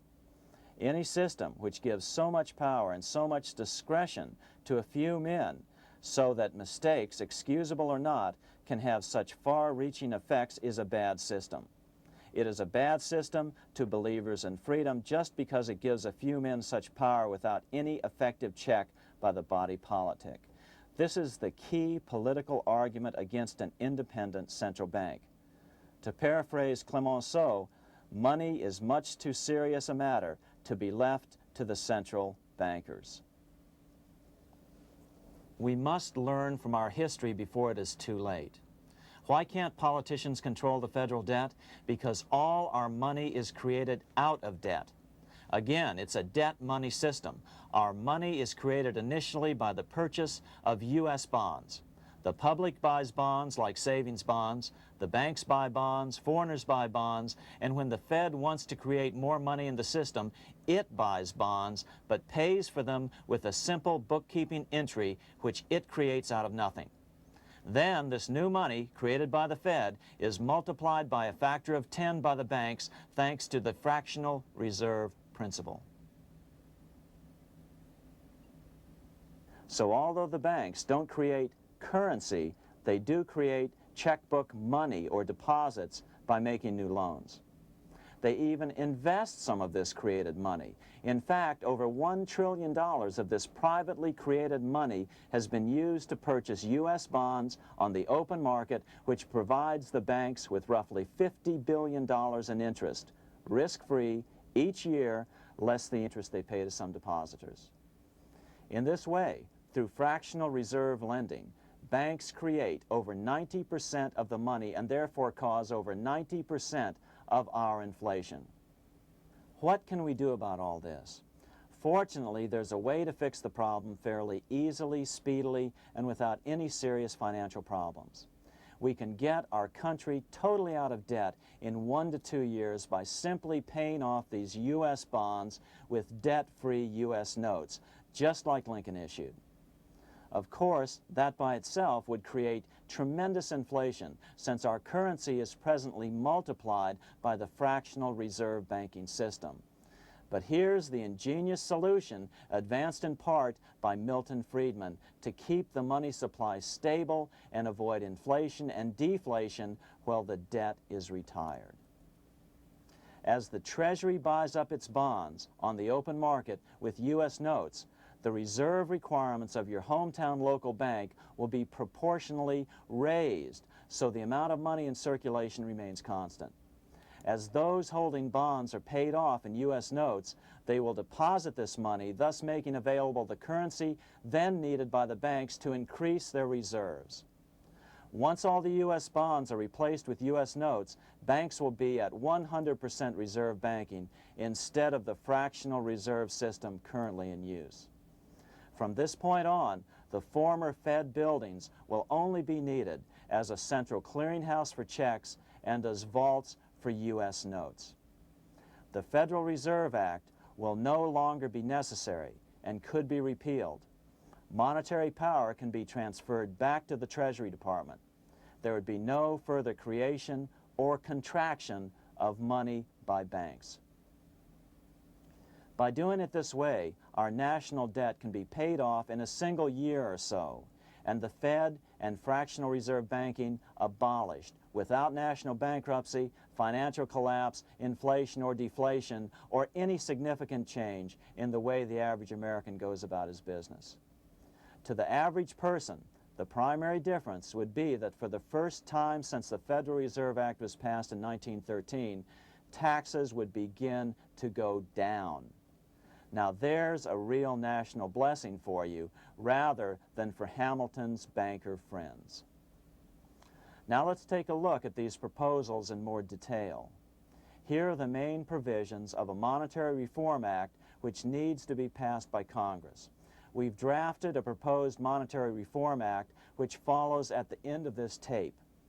Of course, variations with the same results would be equally welcome. 1. Pay off the debt with debt-free U.S. notes. As Thomas Edison put it, if the U.S. can issue a dollar bond, it can issue a dollar bill. They both rest purely on the faith and credit of the United States government. This amounts to a simple substitution of one type of government obligation for another, One bears interest, the other doesn't. Federal Reserve notes could be used for this as well, but could not be printed after the Fed's abolished as we propose, so we suggest using U.S. notes instead. 2. Abolish fractional reserve banking. As the debt is paid off, the reserve requirements of all banks and financial institutions would be raised proportionally at the same time to absorb the new U.S. notes, which would be deposited and become the bank's increased reserves.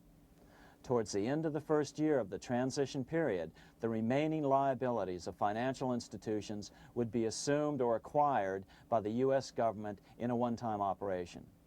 In other words, they too would eventually be paid off with debt-free U.S. notes in order to keep the total money supply stable. At the end of the first year or so, all of the national debt would be paid, and we could start enjoying the benefits of full reserve banking. The Fed would be obsolete, an anachronism. 3. Repeal the Federal Reserve Act of 1913 and the National Banking Act of 1864. These acts delegate the money power to a private banking monopoly. They must be repealed and the money power handed back to the Department of Treasury where they were initially under President Abraham Lincoln. No banker or person in any way affiliated with financial institutions should be allowed to regulate banking. After the first two reforms, these acts would serve no useful purpose anyway, since they relate to a fractional reserve banking system. 4. Withdraw the U.S. from the IMF, the BIS, and the World Bank. These institutions, like the Federal Reserve, are designed to further centralize the power of the international bankers over the world's economy, and the U.S. must withdraw from them. Their harmless functions, such as currency exchange, can be accomplished either nationally or in new organizations limited to those functions. Such a monetary reform act would guarantee that the amount of money in circulation would stay very stable, causing neither inflation nor deflation. Remember, for the last 3 decades, the Fed has doubled the American money supply every 10 years. That fact and fractional reserve banking are the real causes of inflation and the reduction in our buying power, a hidden tax. These and other taxes are the real reasons both parents now have to work just to get by. The money supply should increase slowly to keep prices stable, roughly in proportion to population growth, about 3% per year, not at the whim of a group of bankers meeting in secret. In fact, all future decisions on how much money will be in the American economy must be made based on statistics of population growth and the price level index. The new monetary regulators and the Treasury Department, perhaps called the Monetary Committee, would have absolutely no discretion in this matter except in time of declared war. This would ensure a steady, stable money growth of roughly 3% per year, resulting in stable prices and no sharp changes in the money supply. To make certain the process is completely open and honest, all deliberations would be public, not secret, as meetings of the Fed's Board of Governors are today. How do we know this will work? Because these steps remove the 2 major causes of economic instability, the Fed and fractional reserve banking, and the newest one as well, the BIS, Bank of International Settlements. But most importantly, the danger of a severe depression would be eliminated. Let's listen to Milton Friedman on the single cause of severe economic depressions. I know of no severe depression in any country or any time that was not accompanied by a sharp decline in the stock of money, and equally of no sharp decline in the stock of money that was not accompanied by a severe depression. Issuing our own currency is not a radical solution. It's been advocated by Presidents Jefferson, Madison, Jackson, Van Buren, and Lincoln. But it's been used at different times throughout Europe as well. Perhaps the best example is one of the small islands off the coast of France in the English Channel. Called Guernsey, it's been using debt-free money issues to pay for large building projects for nearly 200 years. Here we are on Guernsey, and this is the Guernsey flower and vegetable market. Guernsey is one of the most successful examples of just how well a debt-free money system can work. In 1815, a committee was appointed to investigate how best to finance this new market. The impoverished island could not afford more new taxes, so the state's fathers decided to try a revolutionary idea: issue their own paper money. They were just colorful paper notes, backed by nothing, but the people of this tiny island agreed to accept them and trade with them. To be sure they circulated widely, they were declared to be good for the payment of taxes. Of course, this idea was nothing new. It was exactly what America had done before the American Revolution, and there are many other examples throughout the world. But it was new to Guernsey, and it worked miracles.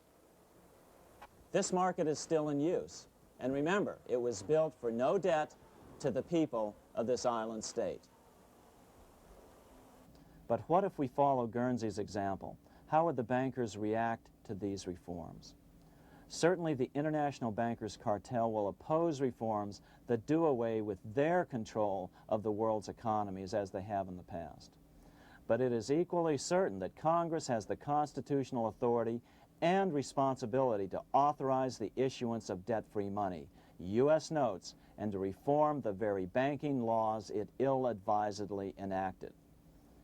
Undoubtedly, the bankers will claim that issuing debt-free money will cause severe inflation or make other dire predictions. But remember, it is fractional reserve banking which is the real cause of over 90% of all inflation, not whether debt-free U.S. notes are used to pay for government deficits. In the current system, any spending excesses on the part of Congress are turned into more debt bonds, and the 10% purchased by the Fed are then multiplied many times over by the bankers, causing over 90% of all inflation. Our fractional reserve and debt-based banking system is the problem. We must ignore its inevitable resistance to reform and remain firm until the cure is complete. As the director of the Bank of England in the 1920s, Sir Josiah Stamp put it, referring to this modern fractional reserve banking system, banking is conceived in iniquity and born in sin. Bankers own the earth. Take it away from them, but leave them the power to create money and control credit, and with the flick of a pen, they will create enough money to buy it back again. Take this great power away from the bankers, and all great fortunes like mine will disappear, and they ought to disappear, for this would be a better and happier world to live in. But if you want to continue the slaves of bankers and pay the cost of your own slavery, let them continue to create money and to control credit. Americans are slowly figuring this out. Today, over 3,200 cities and counties have endorsed the proposal of a nonprofit organization called Sovereignty.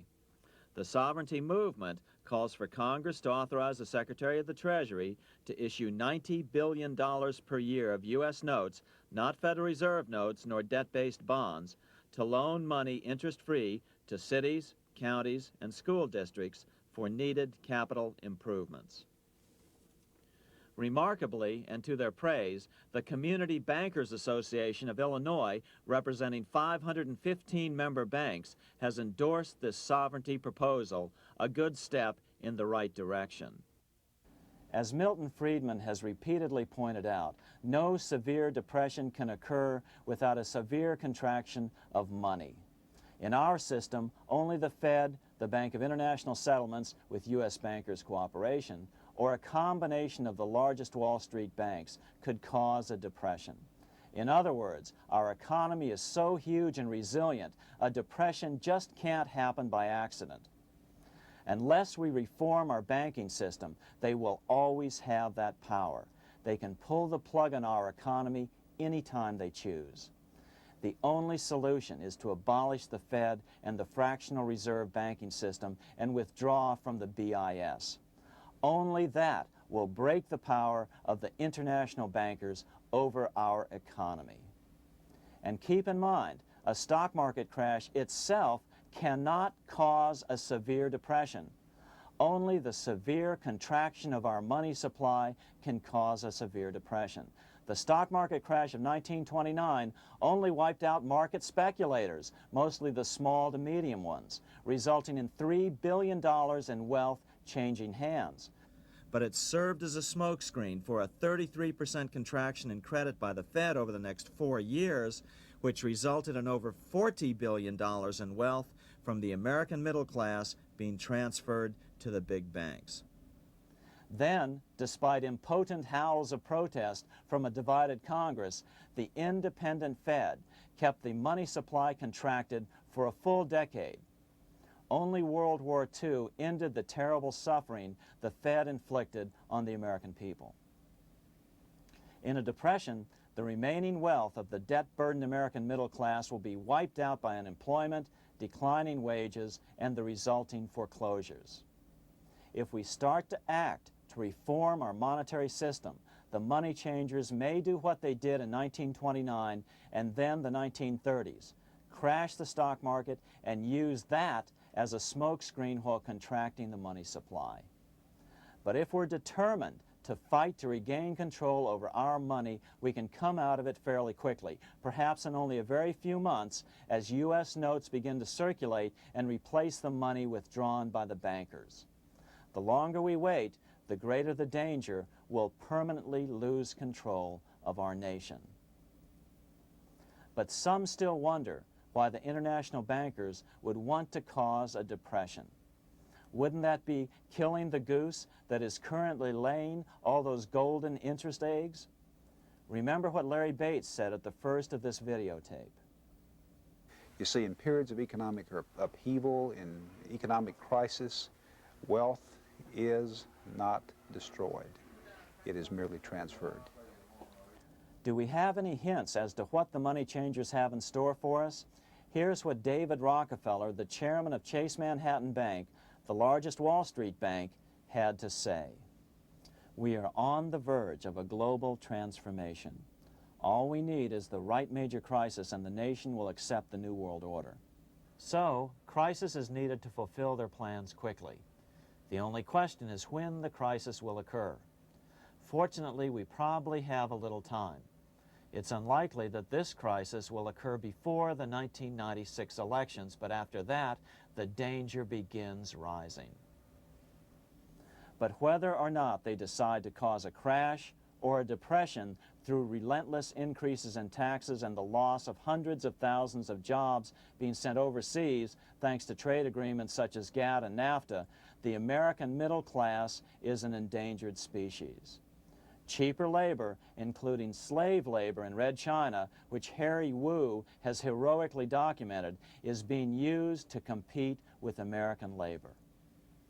In other words, money is being consolidated in fewer and fewer hands as never before in the history of this nation or the world.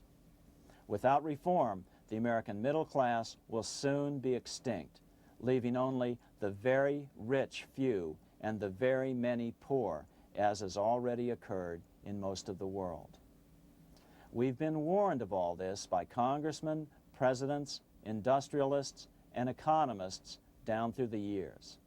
Religious leaders, too, have seen the danger. About 1898, during the time of William Jennings Bryan, Pope Leo XIII put it this way. On the one side, there is the party which holds the power because it holds the wealth, which has in its grasp all labor and all trade, which manipulates for its own benefit and its own purposes all the sources of supply, and which is powerfully represented in the councils of state itself. On the other side, there is the needy and powerless multitude, sore and suffering. Rapacious usury, which, although more than once condemned by the Church, is nevertheless under a different form, but with the same guilt, still practiced by avaricious and grasping men, so that a small number of very rich men have been able to lay upon the masses of the poor a yoke little better than slavery itself. More recently, during America's Great Depression, Pope Pius XI spoke of the same problem. In our days, not alone is wealth accumulated, but immense power and despotic economic domination is concentrated in the hands of a few. This power becomes particularly irresistible when exercised by those who, because they hold and control money, are able also to govern credit and determine its allotment. For this reason, supplying, so to speak, the lifeblood to the entire economic body and grasping, as it were, in their hands the very soul of the economy, so that no one dare breathe against their will. Educate your friends. Our country needs a solid group who really understand how our money is manipulated and what the solutions really are. Because if a depression comes, there will be those who call themselves conservatives who will come forward advancing solutions framed by the international bankers. Beware of calls to return to a gold standard. Why? Simple, because never before has so much gold been so concentrated outside of American hands. And never before has so much gold been in the hands of international governmental bodies such as the World Bank and International Monetary Fund. A gold-backed currency usually brings despair to a nation, and to return to it would certainly be a false solution in our case. Remember, we had a gold-backed currency in 1929 and during the first 4 years of the Great Depression. Likewise, beware of any plans advanced for a regional or world currency. This is the international bankers' Trojan horse.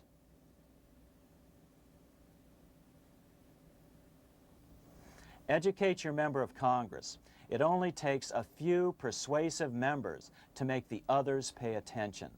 Most congressmen just don't understand the system. Some understand it, but are so influenced by bank PAC contributions that they ignore it, not realizing the gravity of their neglect. We hope we've made a valuable contribution to the national debate on monetary reform.